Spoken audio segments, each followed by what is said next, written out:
This is Chicago Hockey Radio with your hosts, Justin Lynch, Charlie Weber, Natalie Chibi, and Andrew Nolan. Everybody, Friday edition of CHR. Happy Frundell Friday. Let's go, baby. We are here at the end of the week for the Friday show. Really happy to have you all here. Big show today. Big show in the works. We got a couple legendary guests in the queue today. For the Blackhawks Hour, former Blackhawks legend Jack Skille. And for the NHL Hour, we have Dan Gallant of Oilers Nation. Really looking forward to getting to both of them. But before we do, be sure to drop a like on this video if you haven't already. Subscribe. We're closing in 1,000 subscribers. I believe we're 34 away from 1,000. We're getting there. We're getting there. Yep. If we can get there before the season starts, that'd be pretty sick, the regular season. So that would be really nice. So really appreciate your help there. And if you're listening to us on Apple, Spotify, wherever you get your podcasts, be sure to leave us a 5-star rating and review. We really appreciate that. That helps us out a ton. All right, baby. Let's go. Charlie, Nolan, how are we doing today? Good. Yes. Good. Yes, sir. We're doing great. More importantly, hello, Mr. Jack Skille. How are you doing? Welcome back to CHR. How are you doing? Doing very well. Thank you, guys. Of course. No, thank you for joining us. We're really happy to have you back on. I think the first area to start is what have you been up to during our last since our last show on CHR? What have you been up to? I know you got a new role there with the Utah Grizzlies. Why don't you tell us about that? How's that been going for you? Oh yeah, it's been busy, Yeah. to say the least. I'm now one of the assistants with the Utah Grizzlies and head of their skills development for this season. It'll be their final year here in Utah.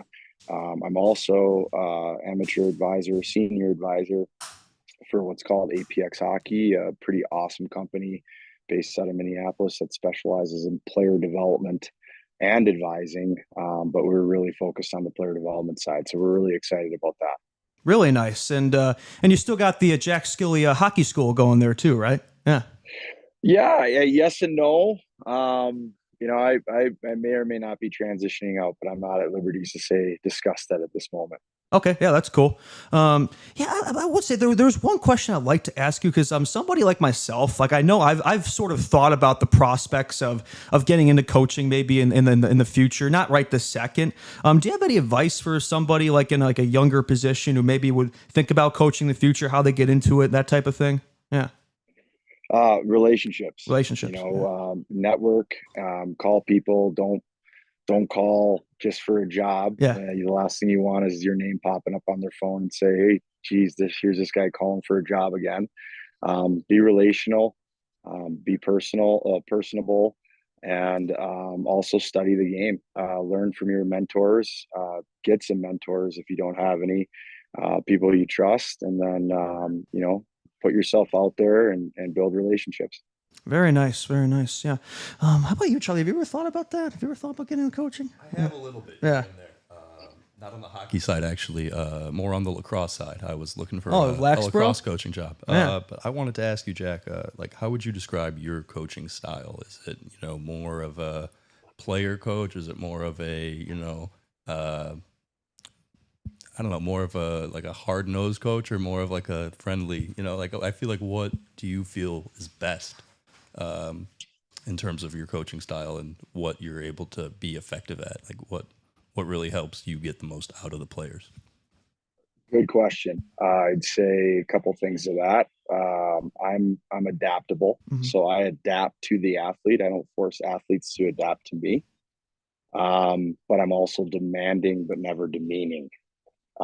So I believe those two attributes, it goes along with, it's not the message that matters, it's the delivery. So whether it becomes about practice plans or player development, or getting a team to buy into a cultural standard or whatever the culture is, we need to adapt to the personalities in the room, but we need to hold strong on those boundaries and be demanding that we deliver on them as a group. Very nice. And I know you're a big fan of what's going on in Utah over there, especially with the Utah Mammoth now. First of all, you're a fan of the name. Do you like the Utah Mammoth name? Yeah, I think it's fitting, and obviously with the history of dinosaurs in the Salt Lake Valley, Yeah, I always kind of knew that it was probably going to land there. There were some issues going on with the brand Yeti, and I think it's great. I think it's great for this community, and I think the logo is pretty fresh and clean, and their practice facility looks state of the art and beautiful. So we're excited. Very nice. I was a fan of the Utah Outlaws one. I think that would have been a pretty cool name. But you can't go wrong with Mammoth. I'm sure they'll have a nice rivalry develop with the Predators in the Central in terms of the names. Yeah. What are your thoughts on Utah this upcoming year? Really successful year for them last year. Very nearly made the playoffs. Would you say that's kind of your expectation for the team this year, is to be a playoff contender? I don't know. I mean, I think I scouted them for 20 games last year for a scouting service or a company called Team 33. It's owned by Michael Santos, former GM of Florida. I have a pretty good idea of their lineup, their roster, and who they have coming up through the pipeline. Obviously, I think it's an exciting, skilled team. I think leadership is a big part of this coming season, and I think it was a growth year for that group last year, and learning how to play the right way. And playoff hockey doesn't just turn on when the playoff starts. Mm-hmm. Anybody with half a brain in the hockey world will tell you that. You need to be playing playoff hockey for the majority of the year. At the very least, the months leading up into playoffs, the teams that win every single year are accomplishing that. So I'd like to see the Utah Mammoth make that step, leadership wise, playing style wise, and I think they can do it. Yes. For sure. And besides Utah, I don't know if we asked you this question before, but other teams, would you say, what other teams do you enjoy watching the most? Does that kind of change on a week by week basis, or would you say there's a couple teams that you also follow pretty closely on a regular basis? Yeah. Well, I tell everybody I'm a big fan of culture. Mm-hmm. And there are teams in this league right now that are dripping with culture. Yeah. If you watch teams like Florida, obviously, Dallas, we'll see what happens there now. But over the last several years in Dallas has been fun to watch. Colorado, Vegas. I think you can slide LA into that conversation. They have a very good balance of players that are skilled, that can play this game at a super high level and fast pace, but they also have ultimate buy-in from their group and visible cultural standards. For me, it's really circulating around that word. It's easy to say, it's hard to live out. Mm-hmm. And I think that the staffs for all those organizations have done an excellent job over the last several years of continuing that progression within their organization, which is not easy to do. Yeah, so you see how teams like Florida be able to do it, like you mentioned. What do you think what do you think develops a good culture with a team? How do you build that over time? Yeah. Well, I think it starts with what are your cultural standards on paper, Mm-hmm. and I think you build it out from there, and that means you're hiring the right staff, first and foremost, the people that do buy into those standards and can execute them. That means obviously coaches, player development, staff, scouts, anything internal that understand how to tow that rope in the same direction. Also, medical staff, equipment guys. I mean, they're the unsung heroes. So who's in that locker room every single day, and then it obviously becomes the product on the ice, and those are the players. So who are you drafting? Who are you trading for? Who are you signing in free agency? If you're really mindful of those things and you're doing your homework on each player, you're not just looking at their product on the ice. You're talking to the individuals wherever they're playing. You're talking to the equipment guys. You're talking to the medical staff. How does this person treat you? What's this person like? Outside of the rink, what kind of lifestyle do they live? And I think that's something that for me as a player, looking back on my career, it's something that I could have been better at. And I'm aware of it. And, obviously, looking back on the mistakes that I've made, and learn from those mistakes and editing my own behavior over the course of life and my transition and retirement here from the game and into the coaching world. It's so important to to get people that can, understand what the whole goal is here, and how to buy into it. It's not about points. Mm-hmm. It's about a rising tide raises all the boats scenario. And we see that in Florida. I think it's a perfect example. I mean, you look at Florida and it's like all those guys could have, the guys that were up available or would have been for free agency would have gotten massive paydays. Yeah. And, they decide to stay. Obviously, something's going on culturally in that room, for them to stick around and want to be there. Obviously, no state income tax helps, but I think the money's just the same for guys like Sam Bennett that stuck around. Like if he left, he would have gotten a lot of money, but would have paid tax. But if you look at what he's getting paid in Florida with no state income tax, it's probably the end, in the same realm there. But he stuck around. I mean, there's a reason for that.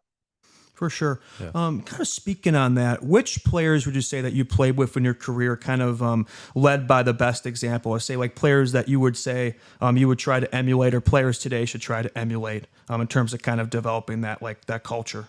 Yeah. Well, I think unquestionably Jonathan Toews. Obviously, with you guys being Chicago people, you understand it, you witnessed it.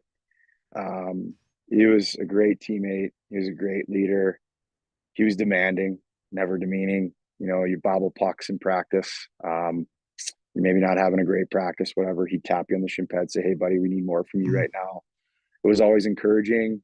And he just led by example. You just knew you could count on Johnny to do it the right way every day, day in, day out. And, he really put that organization on his shoulders for a long time. And it really, you could see toward the end there in Chicago that, it really took a toll on him, mentally and physically. So I'm just really happy for him, for his opportunity he has in Winnipeg.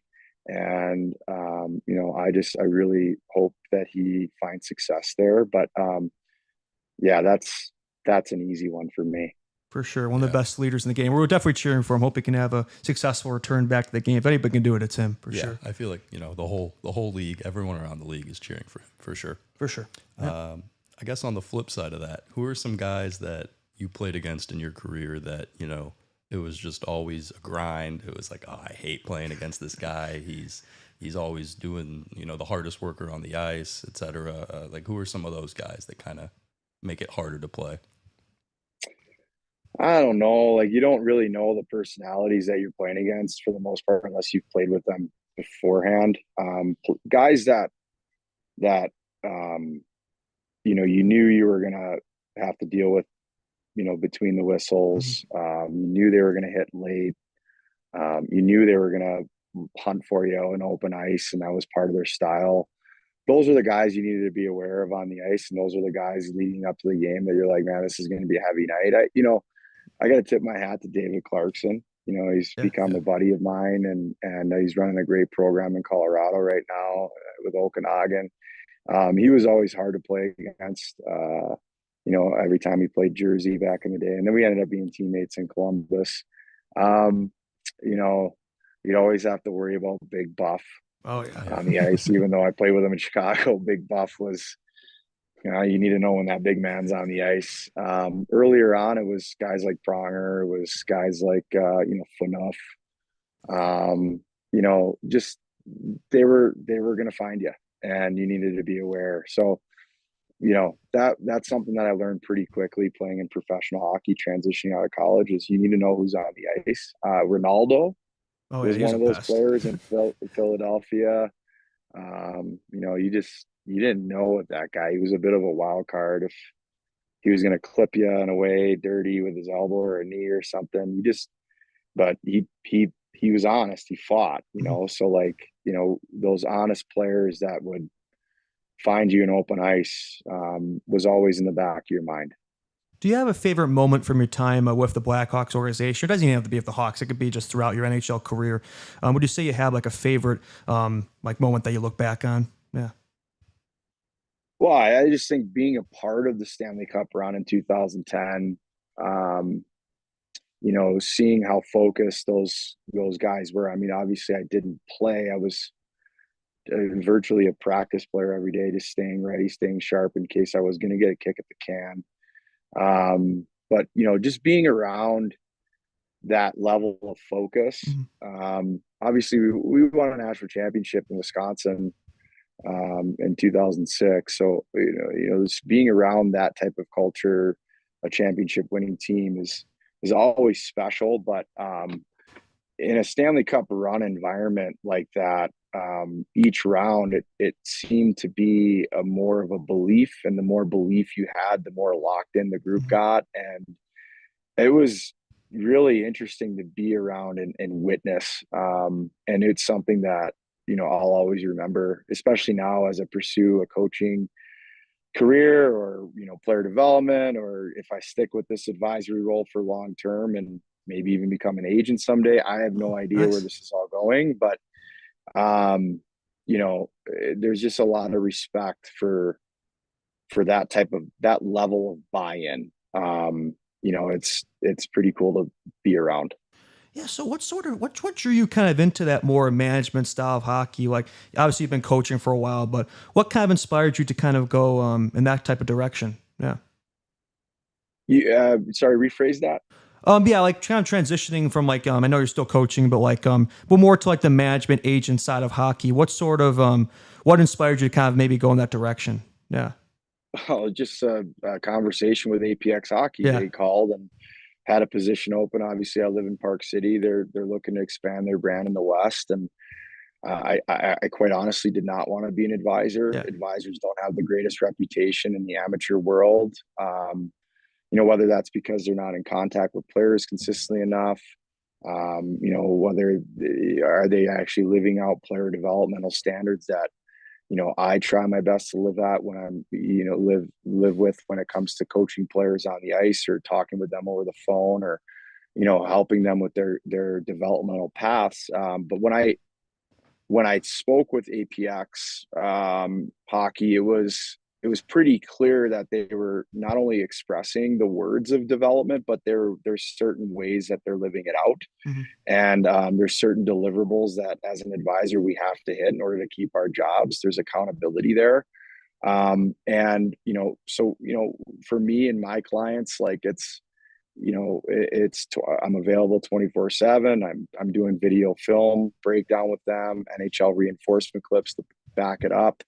Obviously, the advisor advocating for players and making scouts and coaches aware of the talent that you're helping out. But when I heard those standards, integrity, transparency, with this company, I just immediately aligned. I always go with like never turn down a meeting. So open-minded. I really like what they had to share, and so far, I'm 2 months in now. It's been awesome. It's been a great experience. It's been positive. The network that I've been building now, because I have more of a reason to call, not just relationally, calling on behalf of players, making connections, sinking my roots deeper in the game and in terms of the coaching community, and understanding that my career prior to this certainly plays a role in that, and knowing that I have respect, and now I gotta retain that respect, and I have to really advocate for my players. But it's been really enjoyable, to say the least. So that's why I say like I could go that route, but I see it as it's a development thing, right? Players, development's a crock pot, not a microwave. And, that's the same as a coach or a player development person. Like you have to edit your behavior constantly. You have to, constantly challenge yourself to develop, have an open mind, be a critical thinker, study the game, constantly evolve and adapt. And, this role so far has challenged me in those ways. So I need that friction, and I'm enjoying it so far. That's awesome. So I have to ask this question. Park City, are you big into skiing over there? Not as big as I want to be. Yeah. I mean, I've had a couple big years. couple scary years. You know, I got some buddies that love going through trees and Yeah. Oh stuff boy, and no. down some avalanche, well, not avalanche terrain, but backcountry. Like I haven't done the backcountry stuff yet, but with this new role with the Grizzlies, like I just simply won't have time to do it, and I Yeah. won't. If I get hurt, like that's not cool either. I won't be able to do my job. So Yeah. No, probably for the best. yeah. Yeah. I think we'd be remiss if we didn't ask you on your thoughts on the local Blackhawks team here going into this season. Obviously a tumultuous last couple of years through this rebuild, but a lot of young players kind of in a developmental situation right now. What do you think of the team heading into this season? Yeah. In all honesty, guys, I haven't really paid much attention to the Blackhawks and their moves in the offseason. I am fully aware that, you know, they've been young and they're in a rebuild for the last couple of years. Again, I think it's just about the culture. I think it's like, how do you get the culture to get back to, the vibe of 100-year franchise? And I think, I'm former teammates of Brian Campbell. Like I know that is a mission of theirs. And, with Connor and the young bucks that are there, are they learning how to be pros? Are they learning, what that even means and what that looks like on the day to day to show up to work and do your job and execute it? I think padding them with veterans is always a great idea. And, making sure that, they can see that visually every single day. So I don't really know, like right now as it stands. I've been so consumed with my day to day. Fair. But yeah, I think that's probably, I would assume that's what's going on right now, is just like, okay, like we've been rebuilding, like we need to keep reinforcing this culture. We need to keep building it. We need to bring in the right guys to execute it. Is that something when you were drafted by the Hawks in 2005? Is that something that you sort of saw is an issue when it initially came in? But I mean, obviously, a lot of those guys you mentioned, like Taze, help reinforce that culture and bring it back. But 2000s Blackhawks for those times were kind of in a rough period. Is that sort of something that you experienced then? And could you see it when you were drafted and kind of seeing this changing of the tide? Yeah. Well, I remember, like, I didn't know the guys that well because I was such a young guy, and I just remember walking into that room in training camp and just like going, holy crap. Like Yeah. I'm playing with like 30+ year olds right now with families. Like this is wild. Like I'm not in college anymore. Yeah. Like I'm not in Kansas anymore, sort of thing metaphorically. But I remember John McDonough coming in and he did an outstanding job. And it seemed to kind of pivot on a dime. And, it went from, people not attending games, blackouts, stuff like that, kind of negative, to my first NHL game. I believe it was in January of my rookie year against LA. I know it was against LA because Jack Johnson's, a dear friend of mine from the development program. And we went out to dinner the night before, and I'll never forget the advice he gave me.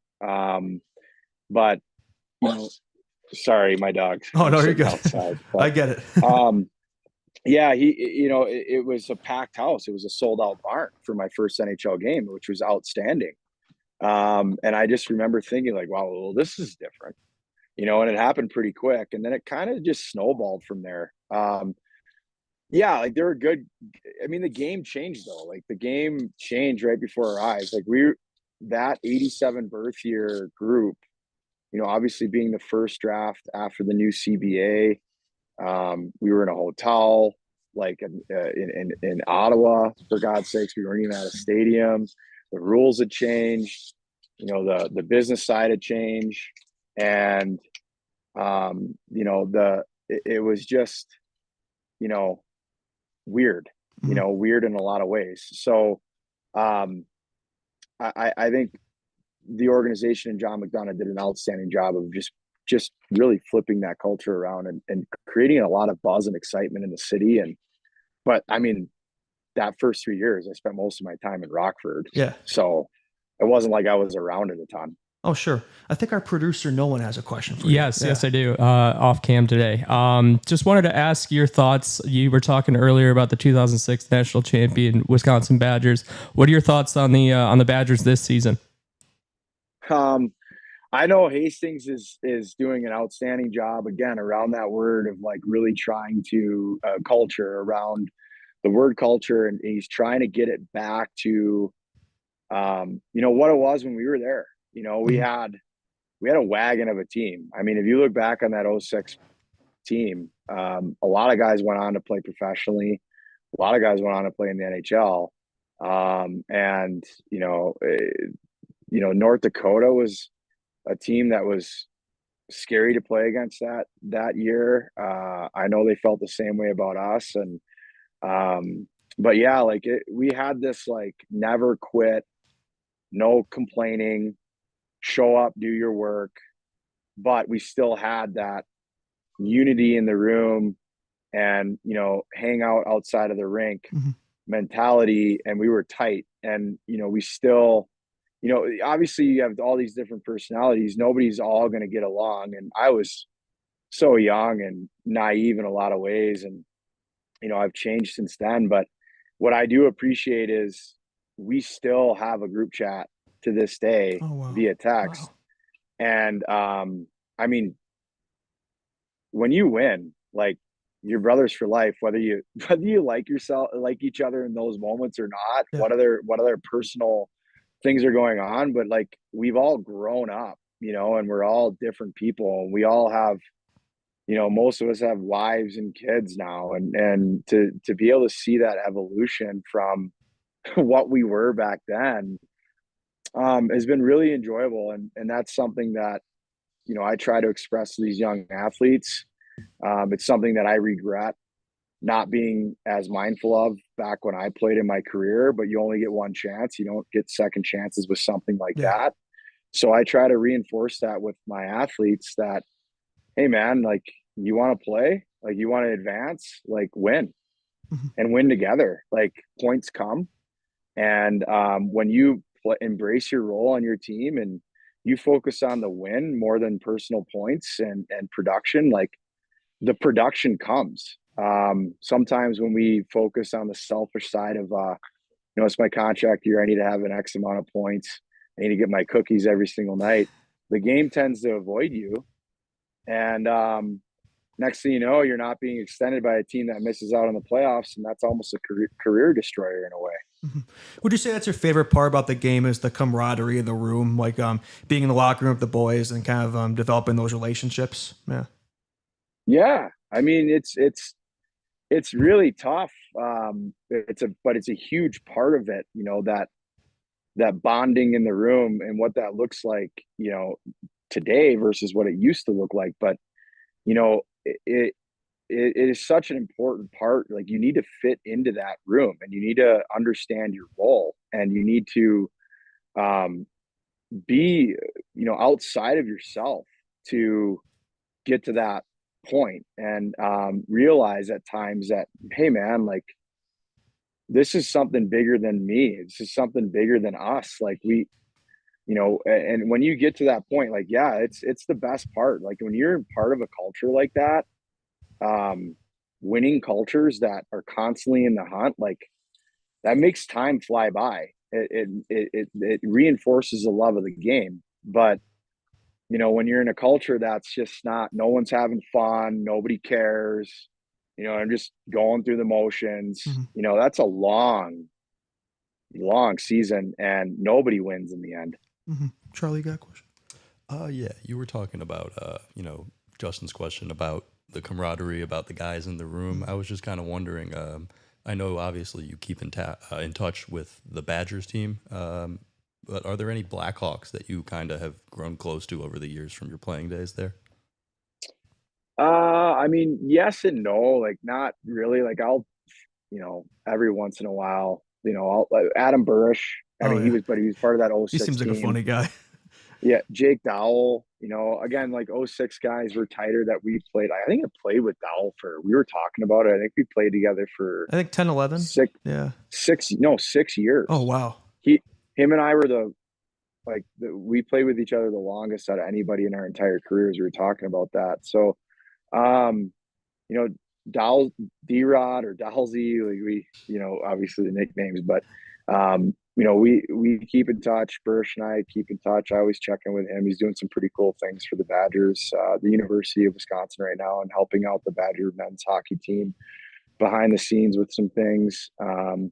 Pavelski, but he's not obviously a Blackhawks guy, but that's the 06. I've reached out to Sharpie a few times, just, via text, and Kaner and Taves. But everyone's busy, like they're doing their own things. And, I wasn't really a part of that 2010 group. I was really on the outside of it looking in. Yeah. So. No, that's nice. It's just cool to see everybody like after the game too, kind of getting involved in these roles too, these developmental roles and management, coaching, kind of staying involved in the game, giving back to the game. There is that saying, if you give back to the game, it'll give back to you, that type of thing. Kind of a greater question. I know you're not like too focused on would you say you have a cup favorite at the moment? You think anybody can stop Florida right now? Yeah. I don't know. I mean, it's too early to answer that question. Yeah. But Florida is, what they did this offseason was magical. I think it shocked a lot of people. You kind of went into the offseason like, okay, like how are they going to pull this one off? But they did it. So, who knows? Like, I think, Colorado is always going to be in the hunt. I think Vegas, like the teams that I had mentioned, Dallas, it's going to be interesting. What they look like this year. I just really think that that's a tough team to beat in Florida. Yeah, it just seems like they got everything going right now. I would say the story you told us last time you were on here, I believe it was when you're in the KHL, the passport story, that still lives in my head rent free. I still find it. I still think about it every now and then. Do you have any other stories from your time like overseas, KHL? I believe the Swiss leagues. It's hard to beat that, but do you have any other stories that just like, wow, like just like shows the difference between like the European side of the game and the North American side of the game? Yeah. Not really. All I can really speak into, like, in terms of the difference, like, when you're living in a place like Minsk, which is a beautiful city, actually, like they have really great restaurants and it's actually pretty cheap compared to North America. I remember like $2 Ubers, back and forth from the rink. It must be nice. It would actually save you money to take Ubers every day, everywhere, instead of, getting a car for the month or for the season and then paying for a parking spot on top of that. Yeah. But no, the difference really was just like, the game, the rinks were all different. Like there was I forget the name, Lada maybe. I can't remember the name of the team, but they had this rink that was the weirdest rink I've ever played on in my entire life. Like, and I even played in like St. Lawrence. Like St. Lawrence was also a weird rink. Like their corners were almost square. But like, what the? I don't know what their current, like it was their old barn. I think they have a newer barn now, but in St. Lawrence. But this rink, I think it was Lada. I think that's the name of the team. I'm maybe butchering that, but this rink was like, how do I express this? Like the neutral zone was like the lines, the space between the lines was like really short. So it was, the length of it was, I can't remember the length, but it felt like crammed and congested in terms of space between the red, the blue, and the blue lines. So like your routes were weird, but not only that, like the boards, when you line up on a face-off, the boards were so narrow, like the rink was so skinny that when you were like on the hash mark at the face-off, your butt as a winger was like pressed against the boards. God, that's diabolical. So like it was just El Bizarro. Like it was, I don't even know how to take my winger route on the breakout right now. Yeah. Like there were times in that game that I took a normal winger route, and it's so natural and it's so habit over time that I literally would Crashing. hit my back against the boards on a breakout route because like the dimensions were so off on the rink. Like I can't even imagine what it was like for a goalie in that rink. That's It was almost like a hilarious. studio, but like it was just like somebody like literally was like, yeah, we're gonna build a rink. And we're not gonna measure anything. We're just gonna eyeball it. Unreal. Oh You my know, God. and then when they like painted the lines down, it was just like, yeah, this is off, but it's too late to change. Like it was the most weird barn I've ever played with. So like the KHL is just, you know, it was also very isolating away from the game. Like it, you know, all the imports, we had like 5 of us on the team, and like I think by like 3 months in, like we all kind of like hated each other, or not hated each other. We just were kind of like, yeah, I'm kind of sick of the status quo. We're just gonna like I'm gonna be a hermit and stay in my house, you know, which makes the season longer. Yeah. So yeah, I don't really have a story, but that rink, well, I'll never forget that. That was very strange. No, that's perfect example. Yeah, for hopefully sure. the rinks in Milan look a little nicer than that for the Olympics this year, which I guess I'm sure they will. yeah, that's a good guarantee question it, to yeah. ask. You think the US can take Canada? Yeah. Yeah, I mean, I think I think it showed this past year, and you know, I always view like Canada as like the bullies on the playground. Yeah. I've always Exactly. viewed it that way. You know, USA versus Canada growing up, you know, wearing the crust, and they're going to come out and they're going to try to bully you, and they're going to try to like get under your skin verbally, and they're going to hit you late, and they're going to, you know, but when you push back, you know, it kind of levels the playing field. So we saw that this past year, like literally right off a puck drop, like we're not messing around anymore, you know, and I thought that was a huge step for our country, To fight back. Yeah.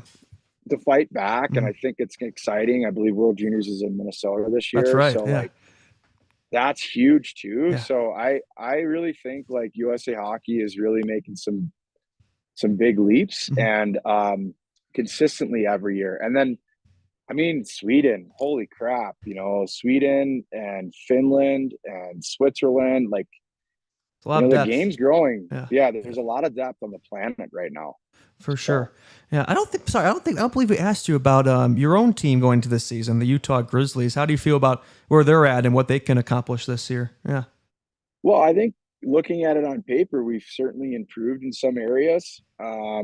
Again, it's a one year thing, right? So it's like, how do we get the old guys in the room to understand the culture quickly, and how do we get the old guys in the room to help the young guys buy into it and quickly? It's a minor league. It's a minor league. I always talk about the AHL with people as like, you know, the minors is probably the most selfish hockey you'll ever play, because everybody in that room wants to get a call up. You know, like, I mean, just naturally, and it's a natural human thing. But you know, there are guys in the coast that want to get AHL deals, or they want to eventually advance to NHL 2As. Well, it really boils down to the same thing. Then win. Then find a way to win as a group, and a rising tide raises all the boats scenario. So on paper, we certainly have made some big improvements, and being double affiliated with, you know, Utah and Colorado, that's certainly helpful in terms of prospects. But yeah, like, you got to win, and we got 1 year to do it. And if those guys, especially young guys in that room, want like AHL deals and they want to advance, then stop worrying about points. Yeah. Play your role, like win games, make it to the playoffs. Nobody's going to get the contract they actually want and raise their stock if you're playing golf in April. No. It's that simple. That's a very fair point. Thank you, Jack. You've been so gracious of your time. Nolan, Charlie, do you all have any more questions you'd like to ask before? I just want to say thank you for hopping on again, Jack. This was awesome. Yeah. No, really, we really appreciate your it, time. yeah. It means a lot. And anytime you want to come back on, we really love to have you. We really appreciate you. Thank you. Yeah. Enjoy it. Have fun, guys. And hopefully you get to the 1,000 subscriber mark soon. Hopefully. Absolutely. Thank you. Thank you. Next time we very have you much. on, we will, for sure. Thank you. Best of luck this season. All right. Thank you. Have Bye-bye. a good one. Bye. Take care. All right. All right, everybody. That was Jack Skille, CHR legend. Good to have him back on for a second time. Yeah. Excellent conversation. I always enjoy talking with him. Cool guy. Yeah, you learn a lot. You learn a lot. Yeah, good perspectives. Really like what absolutely. he had to say about the culture in a team and his path to being in that development role. It was really cool to hear. For sure. No, a lot of interesting stories there, and kind of always taking kind of lessons he's learned, applying it to his career now beyond still involved in the game and no longer as a player. So I think it's important lessons to take away for sure. All right, I think we should probably get some news in here before we transition. Dive into some Blackhawks news. Yeah, for sure. Before we delve into the NHL hour, that's not the only guest we're going to have on today. We're going to have Dan Gallant on the NHL hour. We're really looking forward to talking with him. Get some Oilers, McDavid talk in there. Oh yeah, some storylines of snake draft. Draft. NHL players over the age of 35. We'll get to that later, but we have some Hawks. We have plenty of Hawks things to talk about before we head to the break. And training camp started yesterday. Blackhawks players back on the ice. So how pumped are we to see that? Oh, I'm so excited for that. I think, after how long has it been? It's been since April since we've seen, Blackhawks on the ice. You could count rookie camp and you can count, Dev Camp wasn't even on the ice this year. So you could count the Tom Curvers, but I think just now you've got everyone on the ice. It just seems like, hockey is back and I love it. It's so back. I mean, my entire Twitter feed yesterday was everyone either posting videos and pictures of the Blackhawks practice or discussing, the line combinations, who looked good, etc. And a lot of, big kudos to Blashill from reporters I've seen in terms of him, That's kind of been, not easing into things. It's full go right from the jump. That's definitely been the main takeaway, like the higher intensity practice, no more standing around, no more wasting time. I think efficiency was the big word that Blashill used. We got some news too. Got some news to delve into here. Wyatt Kaiser, we were waiting for this one. We were waiting for it. On Wednesday was extended to a 2-year, $3.4 million contract. So that's a $1.7 million AAV. Good to see that. Better late than never. Wyatt Kaiser is like me in college. He'd submit his assignment to Canvas at 11:59 before the clock hits midnight there, and the assignment is overdue. So, so many times I've done that. Yeah, so I was going to say he's late, but he's not really. I mean, camp started yesterday, and he was there. Yeah. So good to see him get that done for sure. I'm really excited to see what he can do this year. I think he's going to get opportunity. Second pair of Artie Lepshinov. I think that's kind of the plans as of now for him this year. So he'll have a big 2 years here, a big short-term deal to kind of prove himself. And maybe down the line 2 years from now, we can get himself maybe an Alex Vlasic type deal. What do you guys think about those pairings? What do you guys think about Vlasic with Rinzel and then Kaiser with Lepshinov? Well, I think Vlasic with Rinzel is a no-brainer. I mean, just from what we saw last year, I think that's the top pair you want to run all season. Yeah. I think they complement each other nicely. I think for Vlasic, too, it's like I'm not really going to expect as much points from him this year. Like, I think he kind of had to last year because the points weren't really coming from anybody in the back end, especially when Seth Jones left. So I think with him, he could kind of get back to more of his defensive game, and he could really let Sam Rinzel kind of carry the mantle in terms of production from the back end. I think Rinzel is going to get chances on the power play, I think, in the first unit. So I really like his chances at the Calder, like I've said. And I think Lepshinov in the second pair of Kaiser, like what I saw in that brief stint last year at those two. So I see no reason why not to keep the chemistry rolling on both units there. I like that. I did see it was pretty interesting. I was looking at the sports books. We can get into it on Weber's Wagers later. But Sam Rinzel's Calder odds have jumped up from 65 to 1 to 75 to 1.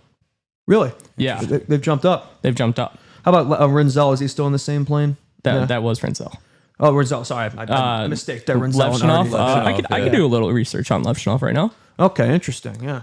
But that's not the only news we got in terms of the Kaiser extension. We also got, this isn't really news. Nothing's really changed with this guy, but we did have some hope that Laurent Brossoit might be returning last week. I remember seeing a tweet that he was on the ice. Then I saw another tweet after saying that it wasn't actually Brossoit, so that was a mistake. But we got some news yesterday that Laurent Brossoit is out for the long term of a hip surgery. So I don't think we'll be seeing him anytime soon. I didn't really think we were going to see him anyway, but there's always the hope that, maybe he comes back at some point. But No, I mean it's while we don't really need him because I think we like our Knight Soda Comesso kind of trio there, but it still sucks for him because honestly at this stage he's been away from the game. He missed a season and looks like he's going to miss another season, barring a miracle. So it sucks for Brossoit. I mean, you look at something like this, it could be not just a Hawks ender, it could be a career ender. So that would suck for him. He's only 30 years of age around there. One of the more solid underrated backups in the game. So you hate to see that. Hopefully he could still recover. Right, he's still working on it. But yeah, if he's gonna return the NHL action, I don't think it's gonna be with the Hawks at this stage. It just kind of seems like that ship has sailed. Yeah. So I do have an update on those Calder odds. Levchinov? On both Levchinov and Rinzel, because the sportsbook changed with the snap of a finger. I was looking at it last night. Rinzel is at plus 7,500. He has dipped down to plus 4,000. Very interesting. Very interesting. Do the sports books have someone at all the training camps? I think they, what's going on there? They're tuning into the live barn at Fifth Third. It's a really strange jump to see on a first day of training camp. Yes, and then Artem Levchinov at plus 6,000. Okay. Yeah, I agree. Rinzel should have the higher odds, I think, with his experience, right? I think he's definitely, set to have a stronger rookie year. But I think with Levchinov, too, you have to think about his ceiling, too. I think it's easy to forget that, right? So it's going to take more time with him, but I think he's going to get there. And just to put another name out there, Oliver Moore at plus 10,000. Oh, interesting. Yeah, that's maybe sprinkle something in that. I'm just kidding. I don't know, man. I mean, I think Moore, there's a lot of potential there for sure. Yeah, I mean, he looked, he was flying on the ice yesterday. Yeah. Everything looked smooth, I was hearing a lot of good things about how he was looking. Speaking of flying, did you guys see the chemistry that Frank Nazar and Lardis are building together? Yeah, I saw a little give and go goal those two had. Again, you don't want to glaze training camp clips, but... Are you talking about the one from yesterday? Because there was another one today. There's another nice one today. Very nice. There was. It was Lardis and Nazar going on a 2-on-1 together, and Lardis finished it, and then to finish off the drill, they did a tip drill, and Lardis got it home. Oh, nice. Good to hear that. But no, Lars looked really good in training camp. So again, is he going to start the year with the Hawks? Probably not, but I think he will. He's looked too good to where... It's a big confidence booster. You're going to see him on the Blackhawks at some point this season, for sure. I think that seems pretty clear to me. And you were speaking of line combos earlier. So far, we got Bedard's first wingers of the year, and we got Andre Burakovsky and Ryan Donato were getting reps with him yesterday. I mean, we'll see how that pans out there. I'll reserve judgment until we see it in action if we do. But I keep Donato with him. I think Donato and Bedard had good chemistry last year, and I just like to see if Donato can have another year like he did last year. I think there's I think everybody's assuming he can't and he won't. So I'd like to see him prove everybody wrong and just have another 30 goal, 30 assist season. I think that'd be nice. And I think never say never. I think another thing about Burakovsky is, Burakovsky is a 2-time Stanley Cup champion as well. He brings that pedigree into the roster. Yeah. He's played with elite players like Alex Ovechkin. He's played with elite players like Nathan McKinnon. Yeah. So I think that's really going to help Connor Bedard, the third number 1 overall pick he's playing with, right?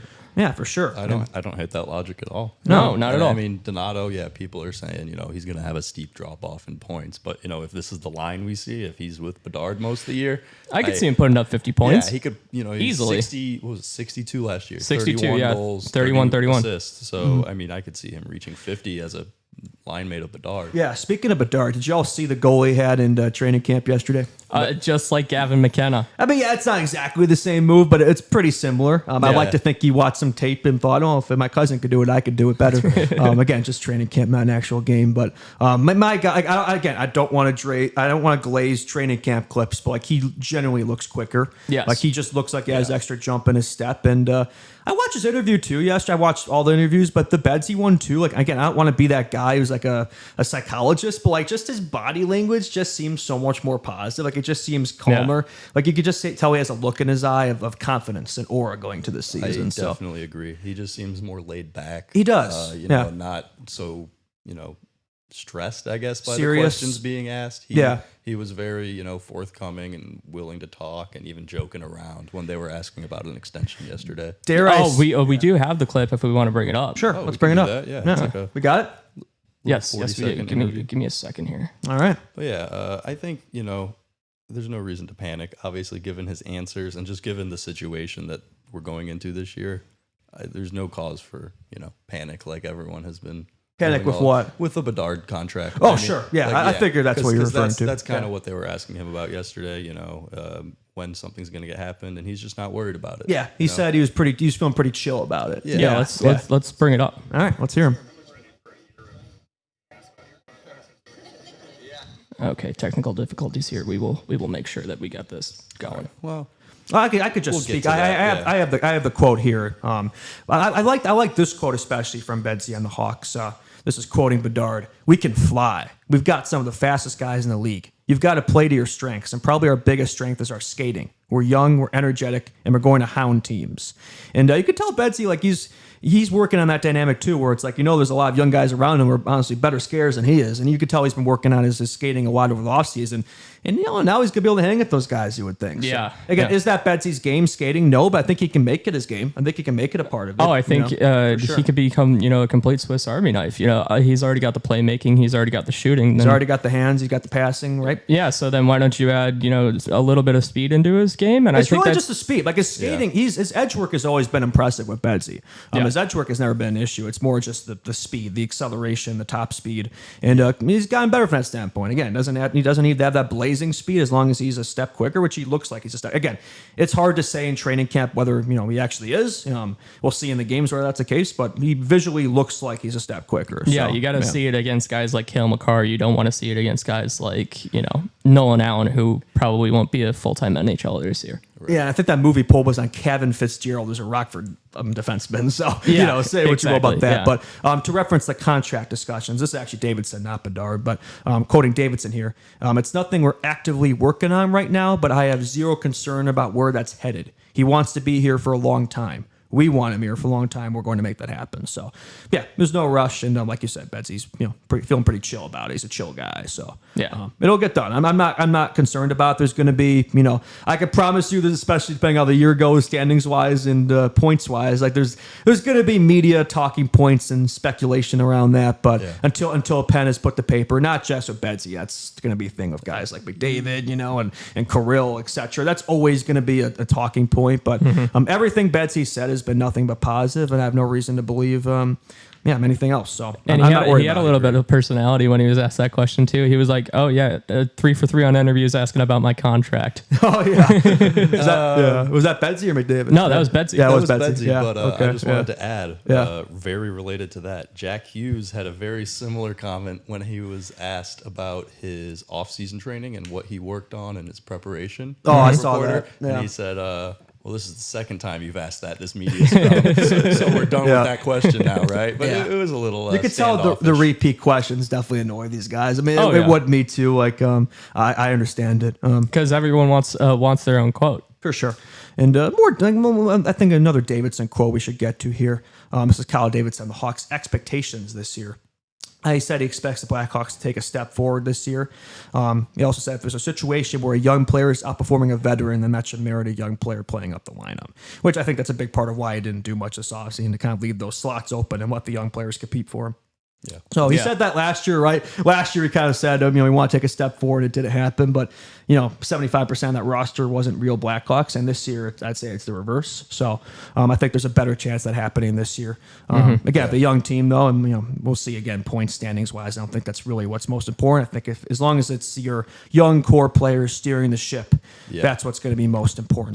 Nick Foligno also had a funny quote talking about the hang speed. gliding. No, talking about the speed of the team now. He's like, yeah, I could totally keep up with them. Bro, I think you're the slowest guy in the team, my guy. But I think it just shows that we've been talking all off season about the vibes of this team and how compared to San Jose.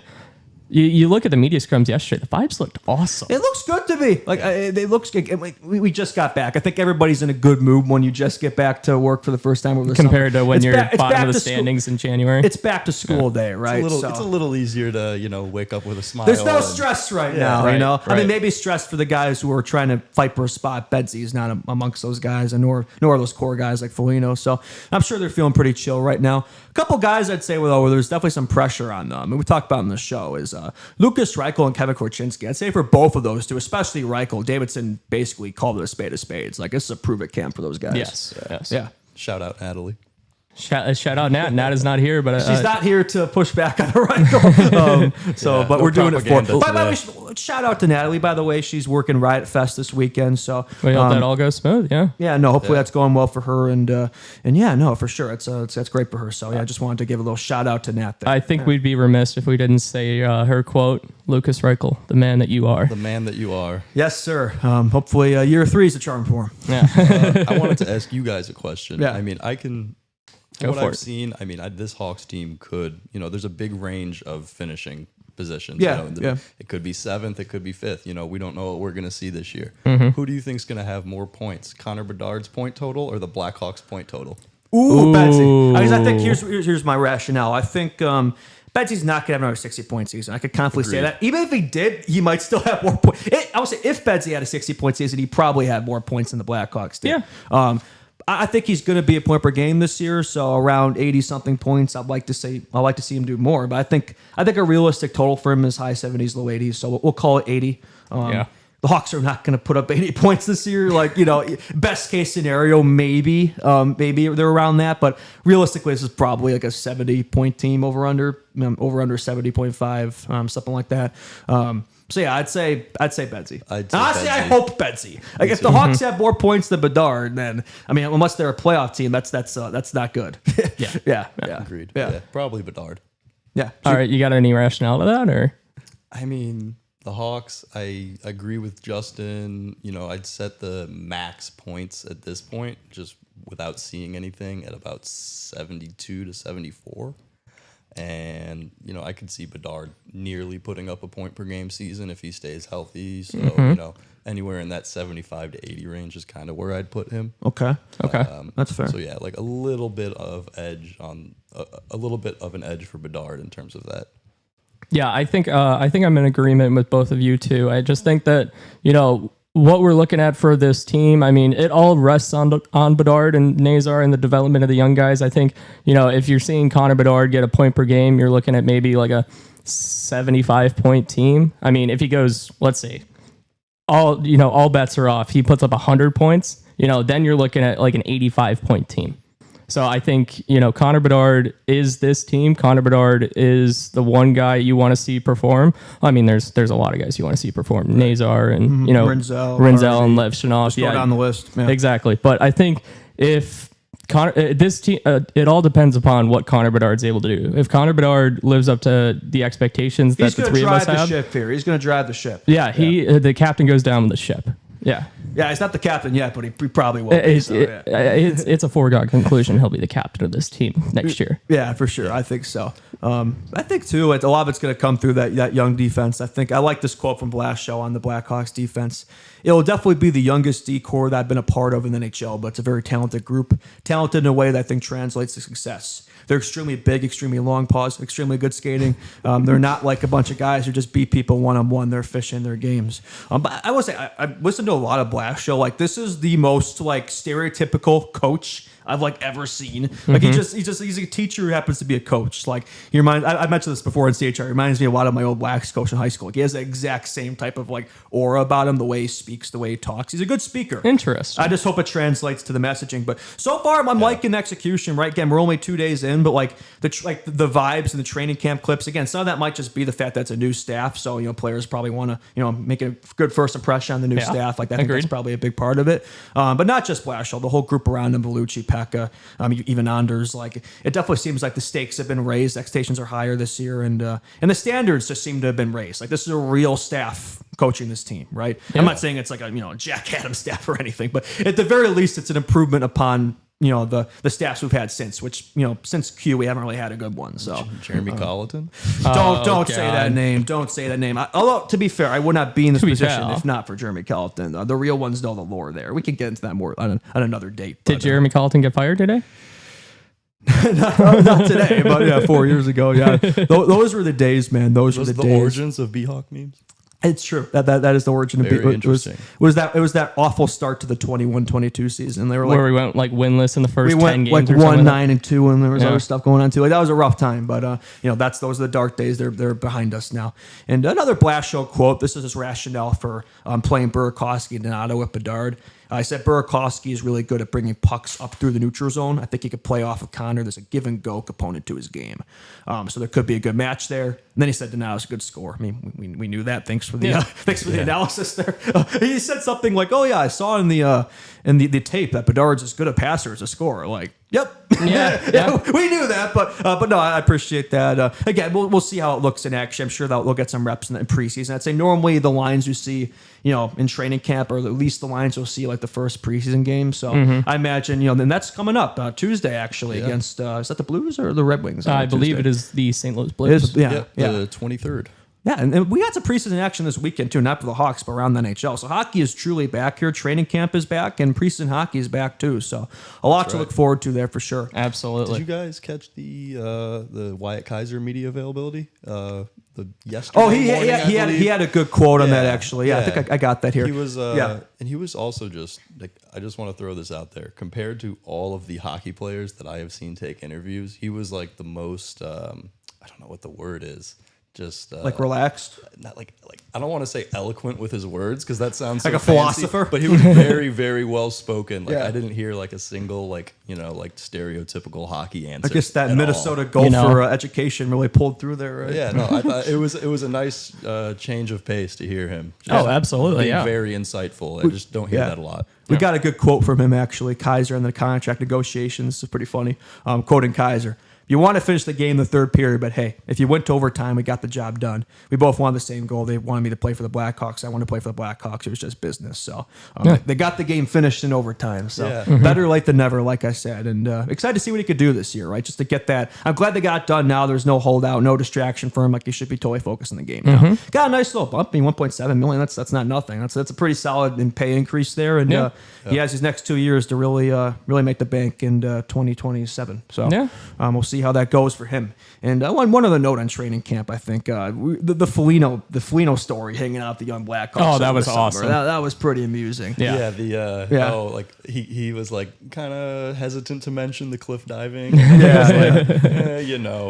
it was fine. Everyone ended up safe, but someone was like in the interview, some media member said, "Oh yeah, glad Kyle wasn't around to stop that." Like, that wouldn't have been a good look for him, right? Yeah, it's a bit of a hairy situation there, but it's good to see them bonding off the ice. I mean, that's kind of his job, but just being a captain, kind of helping them be more comfortable around him. I think it's going to create more comfort in the room, and I hate to keep saying vibes, but I do think it helps with increasing the vibes around. Oh, absolutely. The temperature and environment of the room. Because I will say last year, having looked into a lot of clips and stuff, I feel like at times that wasn't there with last year's team. I'm hoping this year for a younger Blackhawks team, it should be a more fun environment, which should lead to more success on the ice.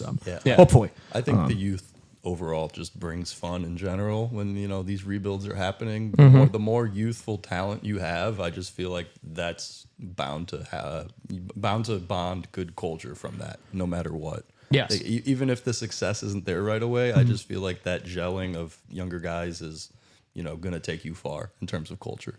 For sure. And I think we should get some quick prospect talk here before we transition to the NHL hour. I just wanted to mention Roman Kantsarov had his first goals of the year in the KHL. He had an absolute snipe in the last game, his absolute bomb. His second goal of the year, he's put up, I believe, 5 points in the last 4 games. Something like that. Two goals, 3 assists. 5 and 6. Yeah. And I can't. His celly. Did you see his celly? It was probably one of the best cellies I've seen. It was awesome. I didn't catch that. I love his aura. He went down to one knee and started, raising his fist like that. It was pretty sweet. Yeah. It's a sweet goal. I saw the goal. Yeah, the goal was sweet. I think the celly was even better. He's got some showtime in him. Yeah, he does. Some Mazar. Yeah, I like that. Good to see. And Frundell Friday, would be remiss if we didn't mention he had his first point of the season, I believe, Wednesday or yesterday. Primary assist. It wasn't the nicest assist of all time, but he got credit for it, so that's what matters. It gets put on the stat sheet, right? Right, exactly. The puck bounced off his skate and went to his teammate. That's an assist. They don't ask how, right? They just ask how many. Yep, exactly. Exactly. Should we answer the Friday mailbag questions in this part of the Hawks Hour, or should we save that for the NHL? I think we should save that for after the snake draft. We'll save that. We'll conclude with the Friday mailbag. All right, that's going to do it for the Blackhawks Hour. Join us on the other side for the NHL Hour. We will be bringing on Oilers Nation's Dan Gallant on the other side. See you then.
Welcome back, CHR enjoyers. It is CHR Friday here. We are back for the NHL hour of the show. A big one. We have not just one, but two guests in the docket today. We will be bringing on Dan Gallant of Oilers Nation at some point during this NHL hour. But before we do, just a little friendly reminder. If you're watching this video on YouTube, be sure to leave a like, subscribe if you're willing, if you want to. We're close to 1,000 subscribers. We gained one during the show, actually. We're at 967. Hell yeah. 967. Ooh, nice. Very nice. Are you gonna make it? You can make it. That's the last year the Maple Leafs won the Stanley Cup was 1967. So yes, I wasn't even going to make the joke, but I actually find that really funny. I think I just realized that now. Oh, there you go. Speaking of 67s, how about Mason McTavish practicing with them in Ottawa? Very interesting. The Ottawa 67s. So is that why? my gosh. Is that how they got the name there? They were just ahead of their time. I honestly don't know the backstory behind that. Maybe they were created in 1967. Could be. It could be. Or it could be like the Philadelphia 76ers, because 76, 1776, it could be something related to Canada. I'm not sure, honestly. That's a good call because it is the capital. Yes, So, it is. what is it? Not sure what year Canada was founded, but potentially in a year that ends in 6-7. It could be, There's a lot of famous numbers around there. 66, Order 66 from Star Wars 2, 67, 69. I wonder how 68's feeling. Like 68's all left out, man. All these numbers in the high 60s, and 68 gets nothing. 68, shout out Mike Hoffman.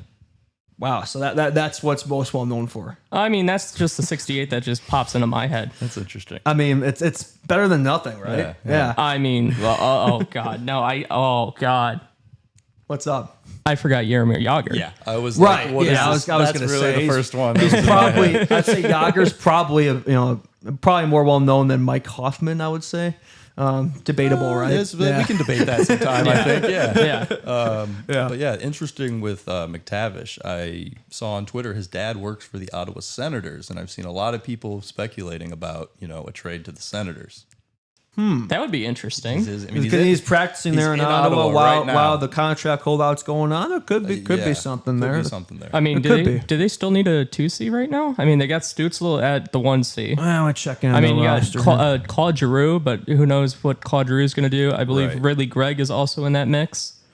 Dylan, they got Cousins. They got Dylan Cousins. Totally forgot about Dylan Cousins. I mean, unless they move one of those two to the win. I mean, the center depth is good. They got Stutz, they got Cousins, they got Pinto, Lars Eller's down there. I mean, nice Lars Eller center for them. Okay, they got Claude Giroux in their third line right now. That's interesting. But yeah, Nick Cousins and Dylan Cousins. I saw something on Twitter the other day. It was they call Dylan Cousins what do they call Rich Cousin.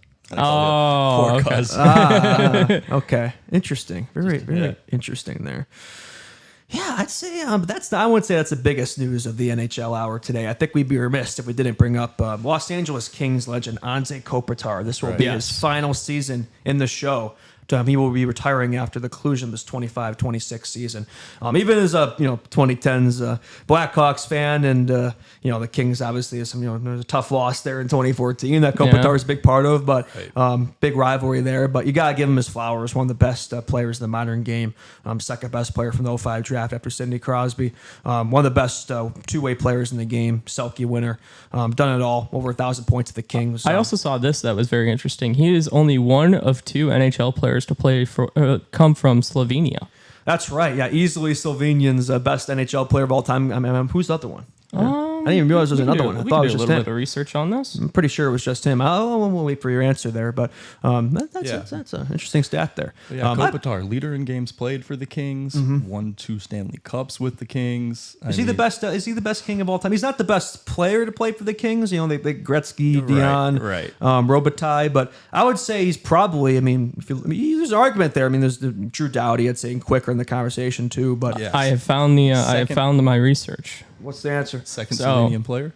So he is the leader in Slovenian games played, goals, assists, points, all this stuff.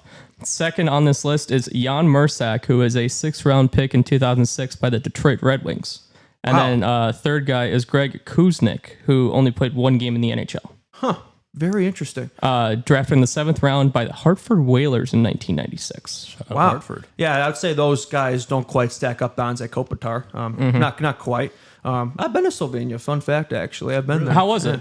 Really beautiful country, really beautiful nation. Yeah, really nice. Been to Lake Bled. I believe Kopitar took the cup there when he won in 2012 and 2014. Don't quote me on that. I was seeing clips of that. Yes, he did. Yeah, really nice location there in Slovenia. So no, we gotta give a shout out to Dante Kopitar, even as a guy who was an op, in many points during the 2010s, and a guy who's been compared, Jonathan Tays and Kopitar. We could have that debate all day, but no, legend of the game, and definitely one of the best over 35 players in the game today. A little foreshadowing. Yeah. Yeah, we'll be doing a sneak draft later of over 35 NHL players later in the show when Dan Kalan joins us. We're looking forward to that. Should be a fun one. Do y'all have your lists ready for that? I've got my list ready. I've started cooking on it. Yeah, but I'm not going to give too much away. You'll see the picks when they're made. All right. I guess I'm just relying on my head then. Yeah. Hey, I mean, you've got a great wealth of hockey knowledge. You're the trivia guy. Yeah. I feel like you might. It's a massive head. Yeah, you might not need a list. There's a lot going on here. Yeah. Yeah. We'll see. I just wanted to add, he should become the all-time LA Kings point scorer by the end of this year. Yeah. Hey, how far away is he from? He is at Dion? 1278, and Dion is at 1307. So he's 29 away, if my math is correct. Yeah. It's 30 away from passing him. Yep. Wow. So I think, unless something, injury-wise happens, I think we can probably say that'll happen this season. There's another really cool stat actually with Kopitar that I found really interesting. I'm going to pull it up here. Yeah. But it was a graphic of the most games played with one franchise, and he was near the top of the list actually. See if we can find it here. Here we go. Yeah, most games by players who only played for one team. This is actually from MB on Hockey and Insta. Good follow. He comes in number 6 of the list at 1,454 games played with the Los Angeles Kings. Wow. So if he plays 82 games this year, I believe he will be 4th on the list. He will pass Alex. Oh, actually no. Ovechkin's still playing. What am I talking about? But he'll pass Steve Yzerman at 15, 14, so he'll be top 5 on the list when the season's concluded, assuming no injuries or anything. If he were to keep playing, he could really, because Lidstrom's top of the list at 1,564 games. He's only 110 away from that. So if he did want to play another year, he could pass him. But unfortunately, that's not going to be happening. One more year. I got one more in me. But yeah, I think Ovechkin's probably gonna take that record. Actually, I think he will take that record this year. Another record for Ovechkin. As long as he doesn't, break his leg or something. Yeah, he should take that record. Another record for Ovechkin. How many games was it? Yeah. How many games was it? For who? For Ovechkin to top the list?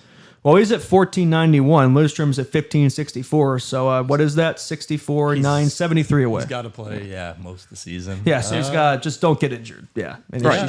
That could be close. I mean, who knows if he gets like maintenance days here and there, being 40 years old. He's Alex Ovechkin, man. Mean, you never know. The Russian machine don't break. The Russian machine don't need maintenance days. Yeah, right. I hope he can get there. That'd be really cool to take that record, most games played with the same team, and retire that way potentially. For sure. He's already got the goals record, so he'll look to keep extending that as far as he can this season. I believe he's also the active hits leader.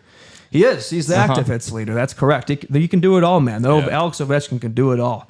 And I think we should tee up some Oilers talk here before we have Dan Galan joins us. Assuming he's in the queue there, we should probably get some Oilers talk there. Because we got some quotes from McDavid at Oilers training camp, and in terms of giving us some details on where he's at in the contract, where him and the Oilers are at. And you mentioned earlier, Charlie, actually, the practice quote about he said it was one of the best practices he's had in years, actually. Yeah. I don't know if it was years, the exact quote, but it was in a while. Today's practice, day one of training. He said it is the day one, it's the first day, but it was one of the best practices we've had in a long while, is what he said. So, that's encouraging, I guess. Obviously the first day, I feel like everyone's going to go in there with that intensity and, effort from the jump. We'll see if that continues and, he gels with, I believe the line mates he had yesterday in practice were very interesting. I don't know if you caught that or not on Twitter. I did catch that. He was playing with Mangiapane, I guess, and Tomasek. David Tomasek. Right. And Yes. I was...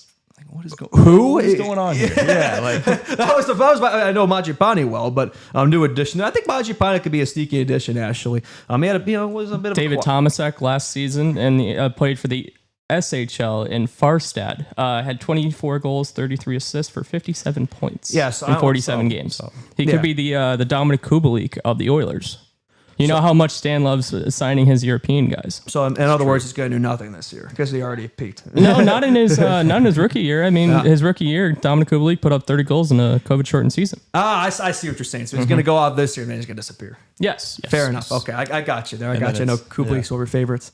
Imajipani last year at the Caps, 14 goals, 14 assists. So not much of a season there in Washington, but he was good. He was good at the Flames. He's always good for 40 points. He had a 35 goal season once, so he could be a sneaky addition there in Edmonton on the wing. But really, first day of training camp, and these are the guys we're playing with. That's year 10 here, contract he year. Said the practice went great with those guys. That's what he said to the media. I mean, he maybe he's I don't know. Maybe I'm. What else is he going to say? Maybe I'm looking right? too much. To be fair, he's Connor McDavid.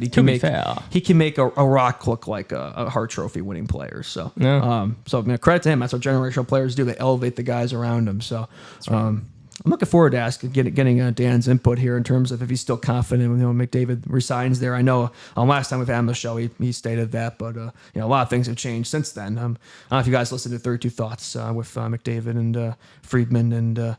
Yeah, we'll see. I think the body language wise, I think they're still confident he's going to resign. But until it gets done, there's going to be speculation, right? So yeah, that's the same thing with Bedard. Yeah, same thing with Bedard, like we alluded to earlier. So we shall see what happens there.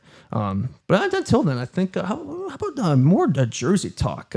Do we see the Rangers Centennial jersey? What do we think about that? I'm a fan. I don't know if it is better than the Hawks one for me. The Hawks one is simple, but I kind of like the simplicity of it. We've had the same logo for like 100 years at this point, so I think it makes all the sense in the world. If it ain't broke, don't fix it. To be subtle with it, just the gold trim. I don't mind the Rangers. I saw a lot of people hating on that one. It's not nearly as bad as the barber pole one out of is it Toronto?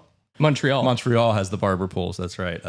Not a fan of those ones. I'd say if I were to buy a jersey out of these Centennial ones, it would either be obviously the Hawks or I'd get like a Panarin Rangers one.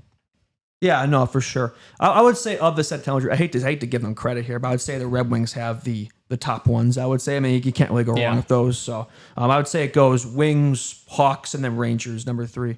A lot of people are glazing the Rangers when they're nice. Don't get me wrong. I'm not dissing them, but I don't really get the hype. I will say I think it's I think the shade of blue is just. I mean, you got a different shade of blue with it. I don't know if I like the change. It's like 70s baseball, baby blue. Yeah. But like at the same time, I think if you're the Rangers, like you should stick with that blue that you've had for. How long? Right. Ever? Yeah, I do get that because it is a heritage jersey and you're doing something kind of completely new. Yeah. I do see that part of it. And we were talking about McDavid earlier, but how about Kirill Kaprizov? I got some new comments from him at Minnesota training camp. Apparently his agent is present there in Minnesota as well. So I guess the pressure's on there to get a deal done. We'll see if something happens there before the season starts. But he was quoted saying, I like it in Mini. He said like, he didn't say love, but maybe that's the Russian translation thing. So what do you guys think about that? Maybe updates there. Maybe it's just, maybe it's just trying to quell it's day one of training camp. What is he supposed to say? Yeah, it's fair. You don't want to. It's been all summer with contentious situation, and then said they were embarrassed about what got leaked regarding the contract being turned down by his team. Yes. So I mean, you don't want to go into day one of training camp and kind of relight any of those flames at all. So I mean, that's a good answer from him. I don't know how true. Sure he likes it there. I don't know if he wants to be there for long term. Yeah, that's the question mark, right? Until we see, resolution found. There's going to again, just like McDavid, there's going to continue to be speculation about something that hasn't happened yet until it happens. Yeah. So a lot of repetition, but that's kind of the name of the game at the moment. In other news, how about Matthew Tkachuk being named the guest picker on College Game Day for this upcoming weekend? What do we think about that? There's a reason he was on the NHL cover, man. Say what you will, whether you love Matthew Tkachuk or you hate him, he's one of the most popular players in the game in terms of personality. Love me or hate me, you watched. Right, exactly. Shout out Pete Weber. That's one of my favorite Weber, quotes. yeah. That's one of my favorite Who quotes. do you think you are? I am. Yeah, it's the Aura quote. Yeah. I think Tkachuk, I think he'll... I don't want to say, okay, I was going to bring up, what's his name? Timothy Chalamet on game day, right? Oh, dude, don't bring up. This is like Vietnam War flashbacks for me. Please 'cause do he not picked bring up. Ohio over. Yeah, okay. Yeah, and we're then, gonna and ignore then what that happened? pick, and we're going to go to all his other successful picks on college game day. But I think as an American player, I mean, he's going to be a good representation of that. That'll be fun to see. And, seeing a hockey guy on college game day is definitely new. Yeah, I'll be honest. I don't always watch College Game Day, but I will be watching this weekend just to see Matthew Tkachuk and his comments. He's always fun to see, always fun to watch. So I'm sure we'll have some good quotes in the queue there for sure. He always does. He always gives us some bangers, doesn't he, that Tkachuk? Yeah. Yeah, for sure. And I think we should get into these comments here by Quinn Hughes. Kind of similar comments as Kaprizov. He said he loves playing in Vancouver. He's not really thinking about his contract right now. Again, he might just be saying it to say it to kind of quell the talk and the speculation. But getting back there, obviously, what else are you going to say, like you kind of said? But what we think about Quinn Hughes right now? Yeah. I think he's gone. You think? Oh, Really? Oh, hey, who is that? Who is that? Is that Tassos? There he is. Yeah, there he is. Oh gosh, I probably shouldn't Wow. be wearing a Ramblers hat, but Welcome back. yeah, man. First appearance on the show of the year. We're struggling to get our guest on, Dan Gallant. no. So I don't know what happened. I gave him the Zoom link. He said he was waiting to join, and I don't know everything is exactly all what good. happened here. So that's too bad. Yes, I am in the show. Are we doing this not Mount Rushmore? Are we doing the snake draft really quick? I'm ready. I think Yeah, I'm ready I to think do we're it. good to go. Yeah, let's Your do mic's it. on now, Nolan. Let's Sorry. do it. can Absolutely. Okay, so I have the official order right here. I just have to I got the swap. first pick, right? we got to make this one quick though, because I got to get out of here soon. Yeah, For sure. absolutely. Yeah, let's get on it. All right. Dan is no longer second. Tassos Tassos is second. filling in. We got the emergency backup There we goalie in here. go. The E-Bug, I love it. So Very draft nice. order for the snake draft of over 35 or older NHL players. The order will go Justin, Tassos, Nolan, and then Charlie. You can go either way. It doesn't really matter. I wrote all first Yeah, names. hey, fair enough. Very nice. All right. All right. So with the let's just number get right one into pick, it, right? Here we go. I mean, there's a very clear number one pick I should be making here. Yeah, I'm going to make it. I'm not going to. There's a player I want to pick, but I'm going to take the player I should. Sidney Crosby, 1-1. That's no debate Okay. there. Yeah. Okay. Yeah. Yeah. I don't think there's any real No debate there. I mean, we arguments. had a little bit of a debate, but I think I think you're happy with Sidney Crosby 1-1. Yeah, it's an More okay than pick, happy. right? Yeah. Yeah. No, it's the right one to make. Yeah. All right. Second overall, Alex Ovechkin. Oh, That's the right pick all of right. two. All right. Steal my pick. Okay. All right. Then. Good pick. I mean, I have to do it. Third overall, I'm taking Showtime. Patrick I'm Kane. taking I Patty wanted Kane. to take him at 1, but I was like, nah, I got to take Crosby. Yep. Yeah, for Is sure. he really the third best player in the Yes. NHL over Yes. like 35 plus? Legacy-wise, yes. Maybe not right now. Active. Legacy. I think we can get into this debate, later, but I think right now it's Patrick Kane. Okay. Yeah, Interesting. debatable. Yeah, for sure. There's a Charlie? debate there. In terms of career, I'd agree about right now. I don't know if I'd agree. All right, who do you got? There's not a whole lot of goalies here, so I'm just going to go ahead with the fourth pick. I'm taking Bobrovsky, Okay. and then with my that's a good wraparound pick. pick, I'm taking Steven Stamkos. Ooh, okay. Sneaky one. Sneaky pick. Oh, I forgot. So we're doing 6 picks, 3 forwards, 2 goalies, 1. Yes. Or no, 1 goalie, 2 D. That Correct. would be Okay. correct. Yeah. Yes. Yes, we're creating a lineup here. That's Yes. absolutely. Yes. Yeah. So I'm up next, right? Yep. Right. All right. I am in debate between 2 picks. Honestly, this is a coin toss for me, but you know what? I'll take him. Best defenseman on the board, Roman Josi. Roman Josi. Roman 35? He's 35, Wow. according to Puckpedia. All right. Interesting pick. Interesting. I mean, pick. I'll take the former Norris winner any day of the week. Yeah. No. Best defenseman on the board. Yeah. Yeah. Very fair. It's to me now? Yes. Okay. You see, the thing is about this draft is there's not a lot of goalies. Yeah. You Oh, know? no, So I no. feel like I got to take the pick now with Jonathan Quick.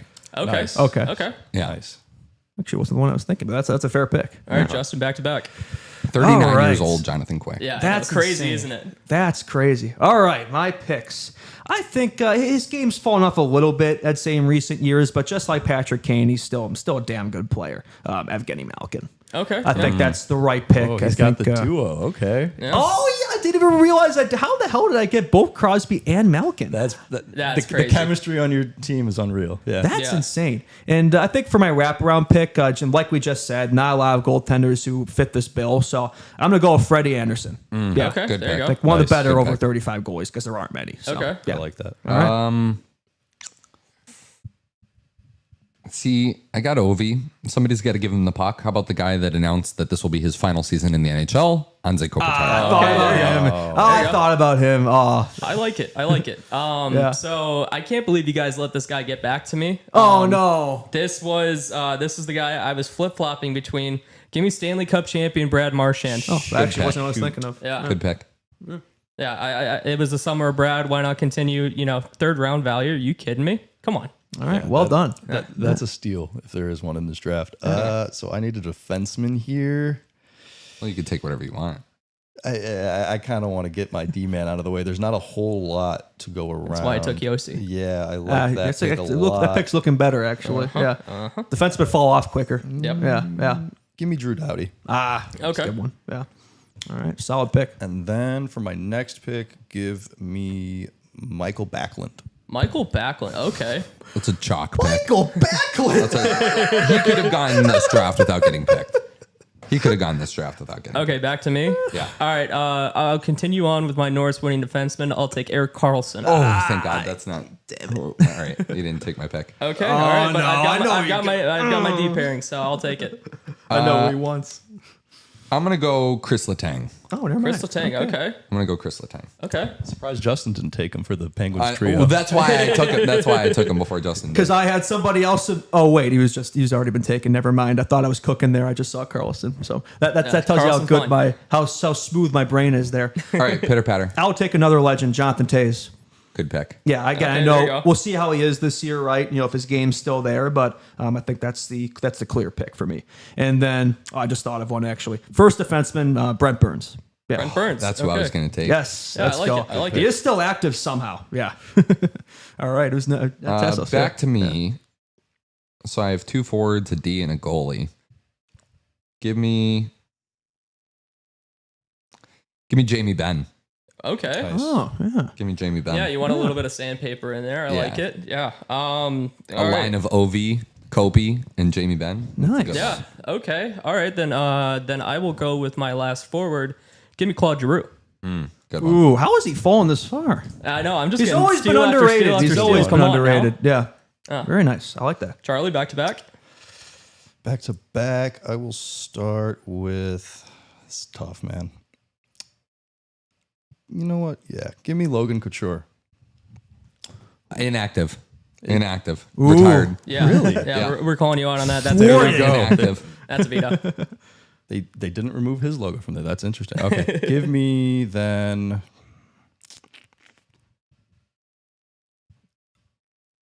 I'll take JVR. JVR. JVR. Brand Okay. Reed style. In the wraparound. I think All this is your last pick. Yeah, this is my last pick, so I need one more defenseman here, and I will go with. Yeah. Right. This is Not a lot of names. crunch time. There's a big one missing here. Yeah. I see one. You son of a... John Carlson. That was not That's the a good I one. was thinking That's a of. good one. That's a good That's one, not though. the one I was thinking Yeah. of. All right. So You're going to steal it. Get it. It's back. No, because I need my goaltender still. Okay. I'm going to steal it. Yeah, you're going to steal Yeah, I know. You probably I already will. know you got. Yep. So just remind me Damn real it. quick who the goalie's taken. It was Quick, Bobrovsky, and Freddie Anderson. Yep. So give me Jacob Markstrom. Okay. Yeah. Give me Victor Hedman. Oh, I knew it. All I right. knew there was one we were Justin, to missing. round out your draft. I think solid pick. Nothing special. Just a solid pick. Ryan McDonough. Yeah, that's a great pick. Yeah, I think that's the second best I could have Okay. done. All right. Thank you for allowing me to participate in this draft. Yes. I am sorry that this appearance is quick for me, but I have to jettison off to a road game. So thank Best you of for having luck. me, fellas. Good luck, Absolutely. have fun. Good to have you back in the show. Yeah, Nolan, for sure. let's get you back in the producer chair. Absolutely. All right. Yeah. Good luck. Like and look at this subscribe. guy. Yeah, look at this guy. Look at us. Man, look at these teams. I mean, first impressions. Who we think has the best team here?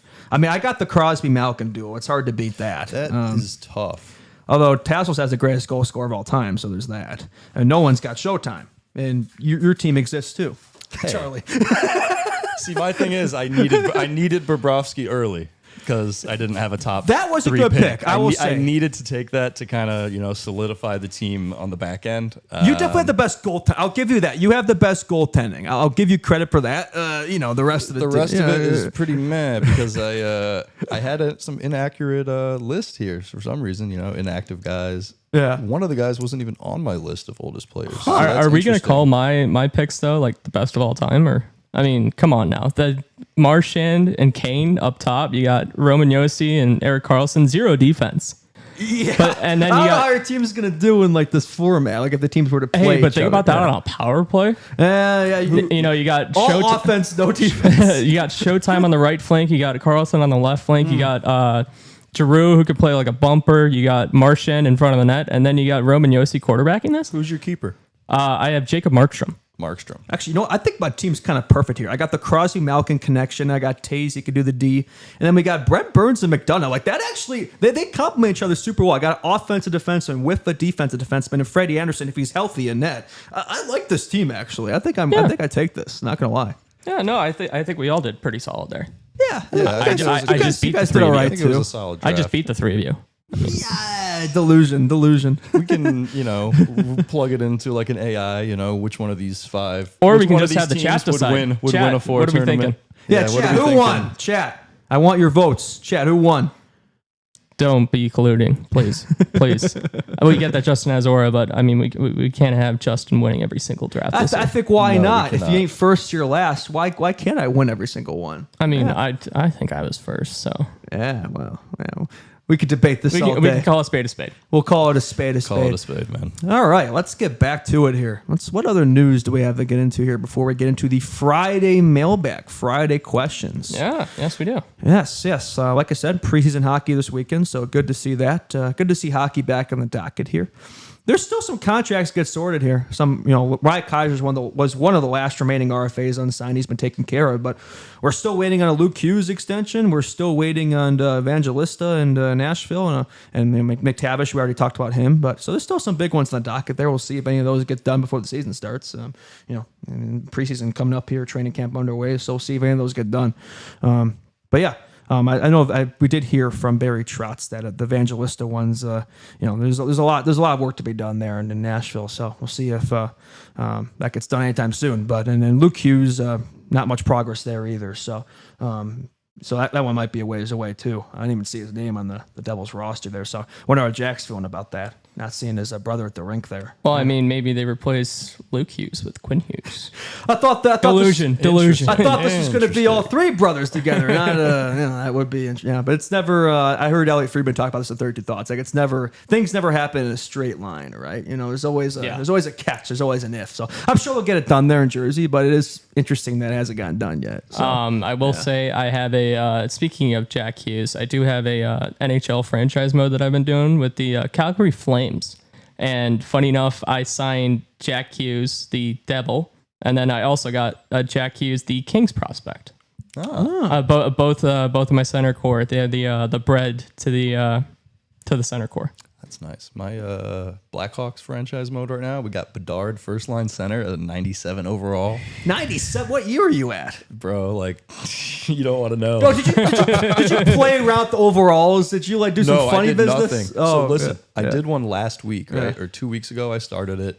On 26 or still on 25? On 25 still. Okay, You know, yeah, I still same gotta here. get 26. I haven't got it yet. That's all 3 of us. I started off and I, kept re-signing. I kept Nazar around. I kept all our prospects around. Mm-hmm. And then I made a few big signings. And then Bedard never reached above a 90. I start a new one 97. and I don't add anything to the team. I just let everything happen. 97 within 2 years or 3 years. Like, Who do you have as his line mates? So I drafted Caleb Dead Noir.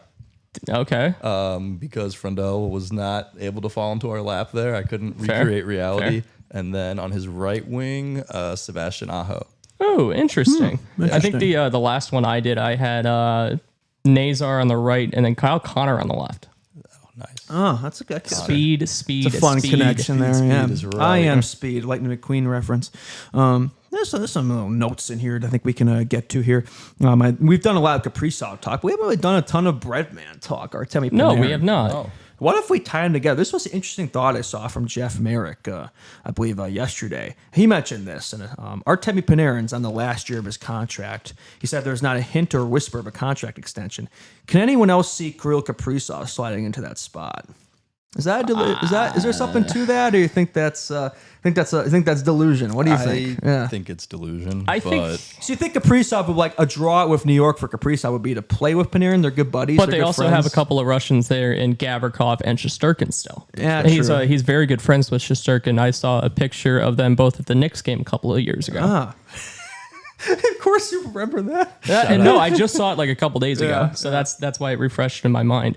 But I think, looking at the cap situation, keeping Panarin and then signing Kaprizov, there's no way that happens unless you get rid of unless they open up a money laundering scheme. You got to trade the Empire State Building to Minneapolis. I mean, this isn't Vegas too, so I'm sure they wouldn't be able to just LTIR this. So I think you'd have to get rid of a guy like Mika Zibanejad who's making $8 million. Honestly, that would work out just perfectly. He hasn't really done much for him of late, so that would work out pretty nicely. But that does seem like a bit of a pipe dream. I'd say Chicago has a better chance of happening, right? I think just looking at the cap space in the future, I mean, why wouldn't you want to come play in Chicago? Absolutely. And we've got some Russians coming up. That's right. Yeah, we got Cancer. Roman Candle.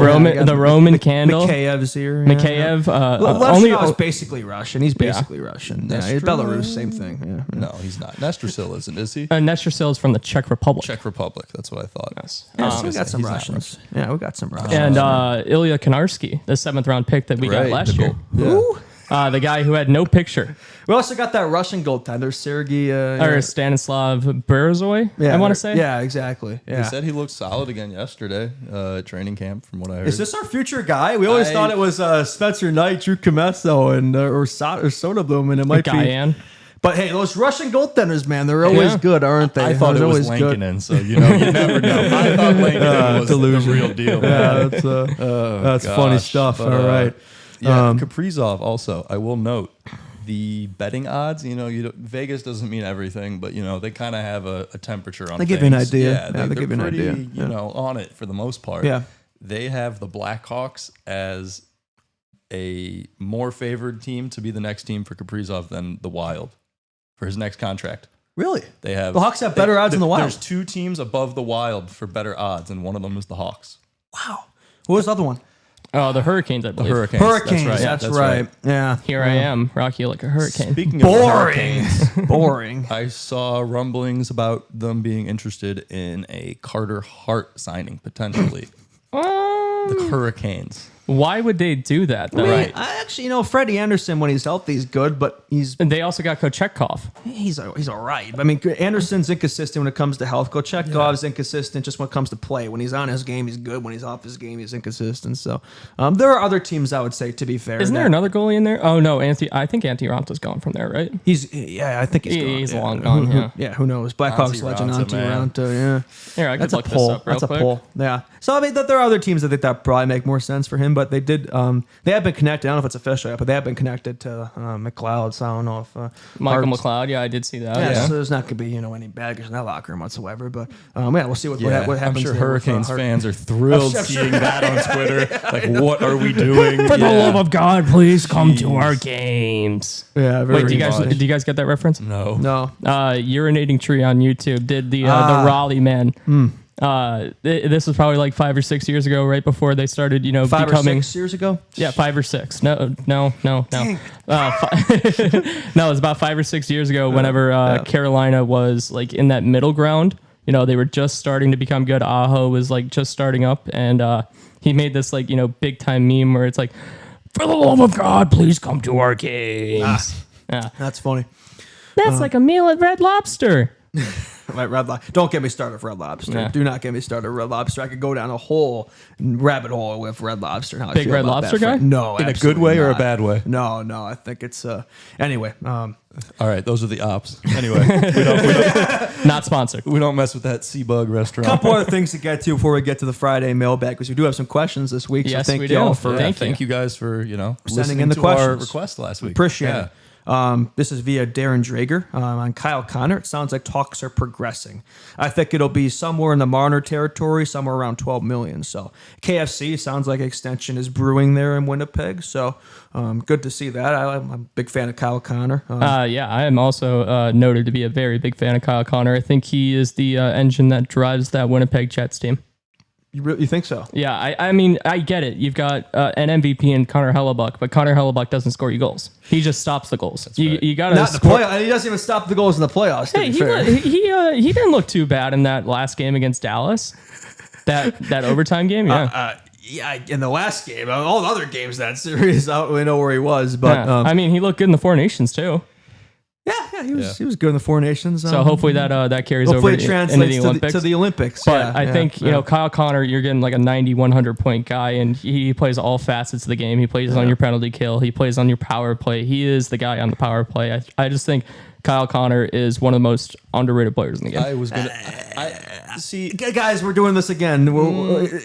He's not underrated. Like he was underrated. He just he's no longer underrated. I think we now know he's one of the best players of the game. I feel like Canadian markets know that. I feel like American markets don't. I would agree. And it's funny because he's American too. You think? Yeah, he's American, but it's like I feel it's such a different world in terms of hockey media up there and what gets discussed and what's like known. I don't know. And it's super interesting too because in the American markets, at least on TNT and ESPN, you won't see the Winnipeg Jets on there.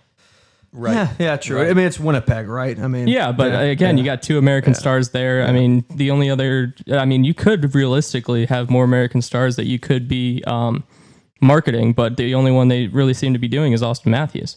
True. Yeah. You could look at Quinn Hughes in Vancouver for the time being. You could look at, Brock Besser right there. I wouldn't call him a star, but 30-goal scorer. You could market him pretty well.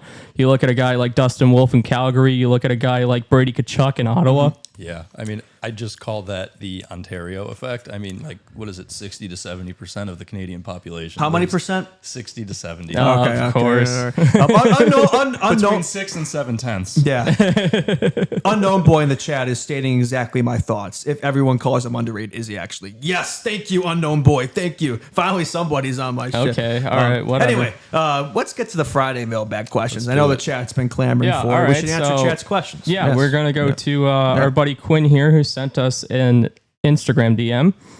He says, TGIFF, thank God it's Frundell Friday. There's been a lot of talk about the 2026 free agent class, but who could we see moving at the trade deadline? Trade deadline.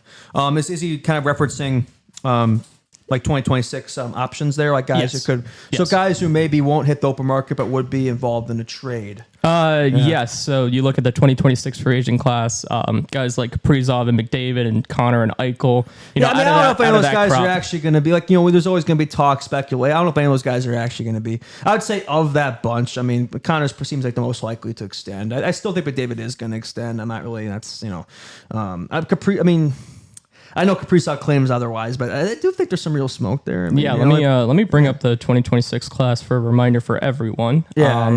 Eichel seems like he's going to extend in Vegas. Somehow I don't know how they make the money work over there, but he's probably going to extend in Vegas. It's just start Voodoo Magic, man. I don't get it. I don't know how they keep something with the mob in Vegas or something. Yeah, I will say he's kind of a player of a different note, but I've been hearing that Rasmus Anderson's going to get traded for like months now. So whether that's actually going to happen, who knows? But that definitely seems like a guy who probably gets not traded like before the season, but probably the 26th trade deadline. Rasmus Anderson in Calgary. All right, so so I've pulled up the list. Connor McDavid, Kyle Connor, Jack Eichel, Artemi Panarin, Martin Necas, Alex Ovechkin. I think we could see a Necas trade. Another Necas deal. That wouldn't shock me at all. I wouldn't shock if that was another situation like Rantanen where it's like it doesn't quite fit. In Colorado, I know there's been some talk around that. They gotta get a deal done there, but I've seen his name in rumors a lot. Necas, he hasn't been very happy in Colorado thus far. I might need a change of scenery once again. So I'd say Necas is probably the most likely of that bunch to get moved at the deadline. Again, I'm not saying it's going to happen, but I would say that's probably number one on the list. We still have more names on this list. We have Adrian Kempe, Alex Tuch, Nick Schmaltz. Kempe, I think he's going to extend in LA. We go down the list here. There's really not a lot of notable names here. I love how we're asking a trade deadline question in September. Patty Laine? Laine, another big one. He's always a guy. We'll see. I think he needs another year in Montreal, right? Up and down. Last year had some injury issues. I think he needs to stay healthy, right? And especially if we think that Montreal is going to be a playoff team, which I do. Yeah. You keep those guys. You don't do anything to. He's been good in the power play there, right? I like the effect he's had in the Montreal power play. You're bringing Dobson this year. I think that could be a solid connection. Yes. I think he'd be given a lot of one-timers. So, but that could be a guy. Yeah, potentially if Montreal slips down a. I say Landy's a guy whose spot never really fully feels in place. It seems like a guy who's always in talks. So yeah, you never know of him. Yeah. All right. Next question here comes from Joseph, and Joseph says, "Fellas, I'm afraid we're gonna watch another 60, 70 point Demidov season. What does a successful year in point total look like for Artem Levchinov this year, and us to be happy taking him over Demidov?" Well, you know what? To answer that question, I don't think there is one. I think we need to stop comparing Ivan Demidov and Artie Levchinov. They're not in the same situation. They play different positions. They have different roles. Like I'm just gonna be honest here, guys. Levchinov is not gonna be as good of a player as Ivan Demidov. Like he's just not. Like I'm sorry, that's not me being a pessimist. Like I just think with Demidov, like that's gonna be. I said it before. I said it last year. I said it before the 2024 draft. Like he's gonna be a star player. He's gonna be 80+ point per game player, right, in the NHL. I think Levchinov is going to be a very solid NHL defenseman, right? If he's a guy who's in the Norris conversations, I think we can feel good about that pick, right? But I'm just going to be honest here. I don't think he's going to, have a better rookie year than Demidov. Right? Yeah. I think defensemen are a project, right? And especially we talk about points here, like that's not what's important here, right? I think with Levchinov, as long as he sees improvements in his defensive game, like comparing points of defensemen versus forwards, there's more to the game than points. In totals and goals. Exactly. And again, like you're going to see a lot of Demidov highlights in your feed, and that's going to be a narrative all the time. I'm going to say the Hawks were not the only team to pass on this guy. The Anaheim Ducks did, and the Blue Jackets did as well. And they took forwards. At their picks. The Ducks took Beckett Seneca, and the Blue Jackets took Caden Lidstrom. Why aren't we talking about that? Like all we ever do is compare the Blackhawks and the Canadians. I never see anybody, talk about the fact that Demidov was the fourth forward taken in that draft. It was Celebrini, it was Seneca, it was Lindstrom, and then it was Demidov. The Hawks are the only team to take a different positional player. So you can't compare the situations. I would agree on that. But to answer that question, I think a successful rookie year for Levchinov, I'm not looking at points. I'm not looking at points. I think I just want to see progression from the beginning of the year to the end of the year. Yeah. If you're looking at points at the end of this rookie year to compare these guys you're going to be disappointed. You're going to be extremely you're going to be disappointed, and you're not really comparing them in the way that they should. But you're doing an injustice of it's like selecting stats that fit your narrative kind of thing almost. If you're comparing them based on points, and development for defensemen does take longer. We could see Levchinov have some time in Rockford this year. Who knows? But that's not the important part. It's not this year for him. It's the development process, the maturation, growing to the game in the NHL level, and becoming a top pairing defenseman. And that doesn't matter if he's scoring 40 points a year or not. If he's the guy on the defensive end and he provides stability, then that's what you need.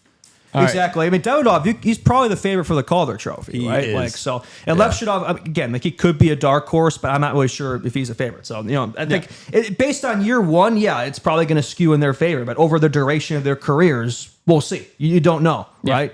That's a question that's hard to answer now. But I'm just going to be honest. I don't think you're going to like the answer. And then just prepare yourself. We have one from Discord. It is a two-parter from our boy DJing It Up.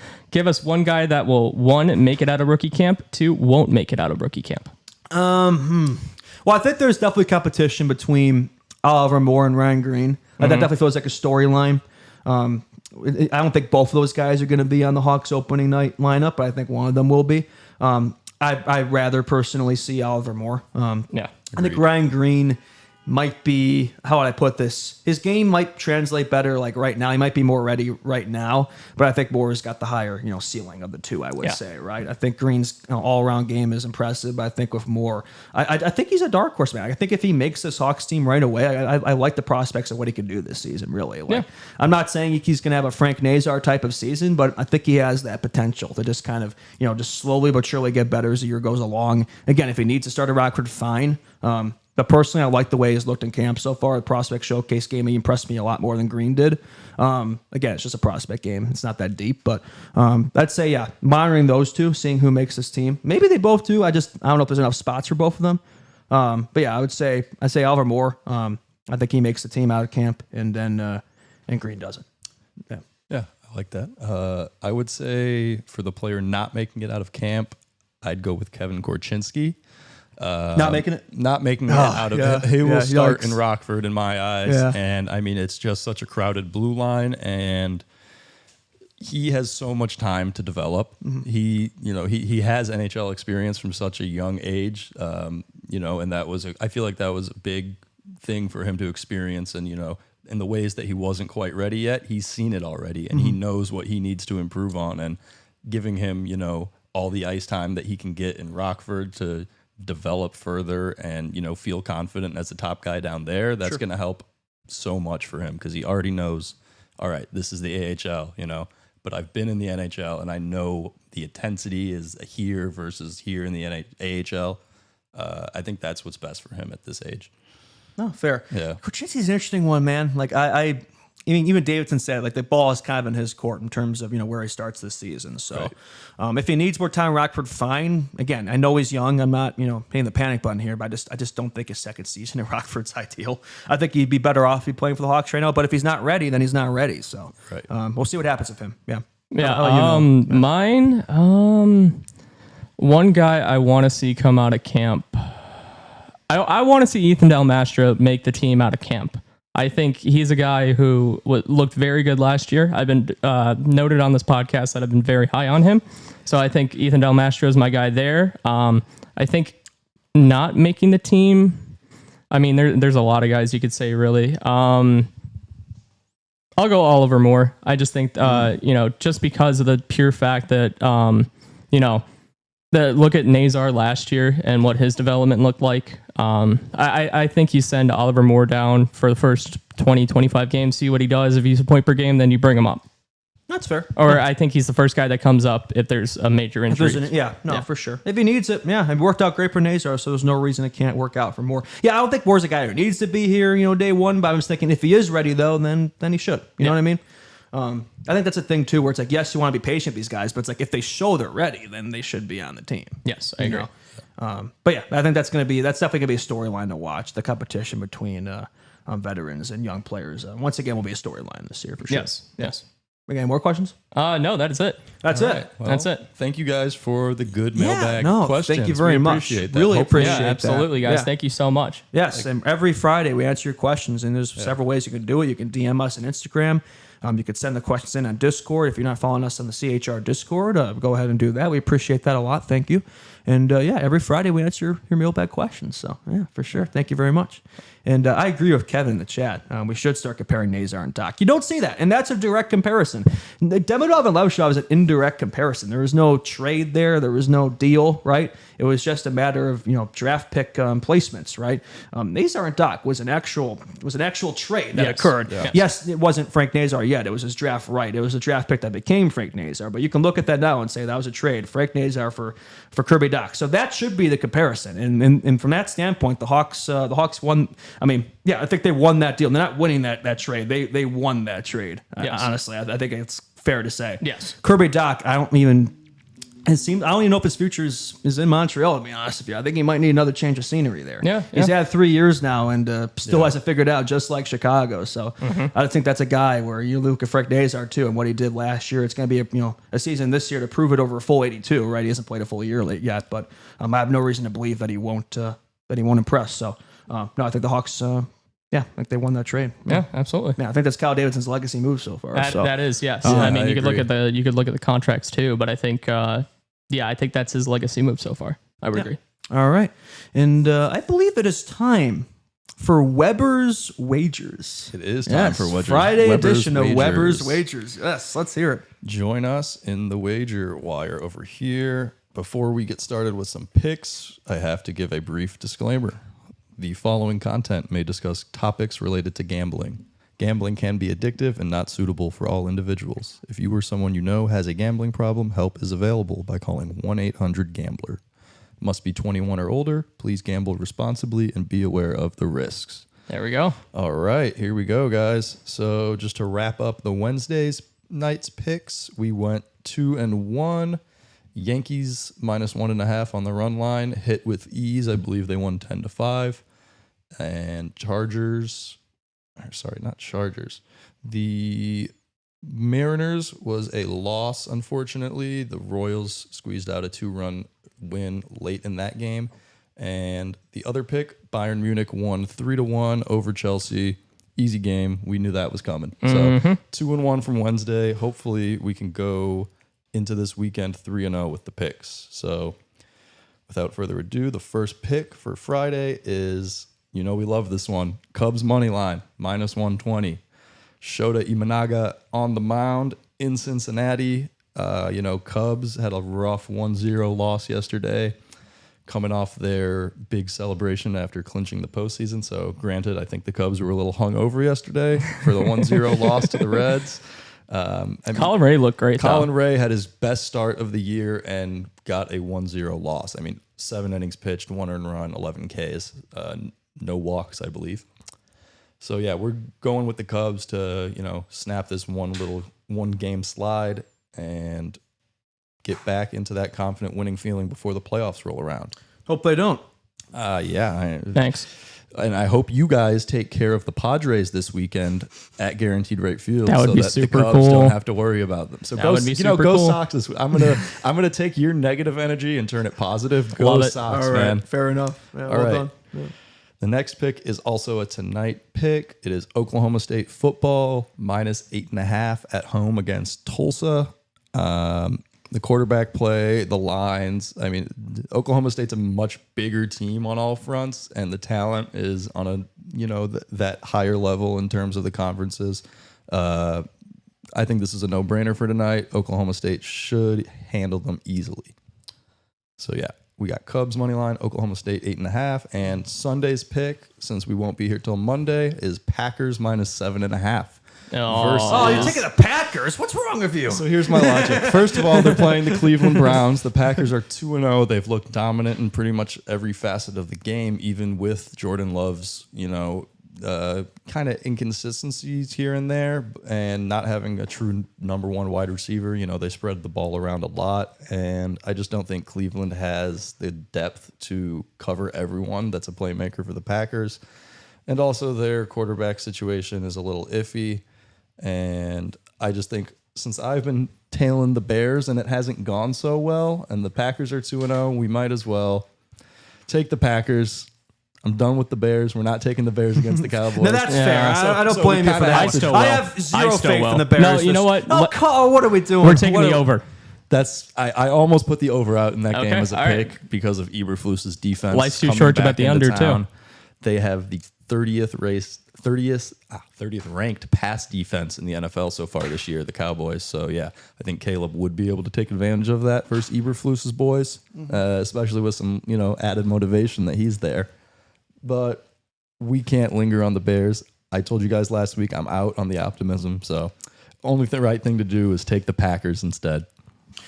Yeah, Unfortunately. you do what you gotta do. Sometimes you gotta make some tough decisions in life, and maybe go more with your brain than your heart, which I think we've learned with, especially this Chicago Bears team. It's difficult, man. If there's one team I think to be able to figure out against, it's the Cowboys, but I don't know. I have zero faith in them this weekend after what I witnessed last weekend. The so. Cowboys have played some nail biters so far. Yeah. So, I don't know. We'll see what happens. Yeah. See what but happens. We'll be watching. Any given Sunday. Any given Sunday. We'll be that's watching, right. but I have zero faith. I have a question for you guys. What's up? What's up? The audience. Do you guys want to represent your favorite Blackhawks podcast on the street? Get recognized? Say, hey, what is that cool shirt? Charlie, how do I do Stay that? warm at a United Center game. How do I do that? You can do that by going to alethionetwork.com and visiting our merch page where we have t-shirts, hats, and hoodies, all with the CHR logo on them. Oh, yeah. It would mean a lot to us if you would go out and consider purchasing some merch, even just checking it out, sending it to a friend who might like it. We would really appreciate the support. So yeah, guys, go buy merch, please. Yes, we really appreciate it. Thank you very much. Yes, sir. Nothing beats a CHR merch drop, as Natalie would say. No British accent. No I did British it for her. accent, no. I'm not even attempting a British accent. I thank you for that. That would not go well for all parties involved. Yeah, I would say. All right, I think. No, this was something we need to delve more into. Yeah. Mr. Evgeny Malkin, one of our over 35 NHLers in the snake draft. We got a good quote from him, and as the Penguins return to training camp here, this is Evgeny Malkin on the idea of leaving Pittsburgh, quoting him, "It's hard, we see a story like with Brad Marchand, it's looking good. But if a team trades you and you don't win a cup, it's a little bit weird too. It's a great story when you see on TV, but I don't know how I feel if the team wants to trade me." So it seems like Malkin, from what I'm hearing, like he wants to remain a Penguin. He just doesn't know that's going to be the case. He's open to the idea, but I think he wants to be a Penguin for life like Crosby, but we don't know if that's going to happen, right? Things could change there. You never know, especially the team's in a vastly different situation, right? Yeah. We saw Marchand with Boston kind of entering a retool, right? And Marchand was traded, and it worked out great. He won a Cup of Florida, and he's got a new home there. Maybe something similar can happen with Malkin this year. You never know. But that remains to be seen. Yeah, that'll be interesting to see. We talk a lot about Crosby. We haven't really talked a lot about Malkin, but he's in a similar boat. He's like kind of in a very similar situation. Yeah. And as the deadline approaches, like teams in contention that need a top line center, who knows? Why not? Why would you not? They're gonna reach out At to minimum, the Penguins. a second At line. least have a There's gonna be- conversation. Yeah. Yeah, there's going to be discussions. I mean, people are going to reach out to the Penguins to figure out what his deal is. Can we get him for this cup run? Does he even want to be part of another cup run with a contender? Would he rather be in Pittsburgh?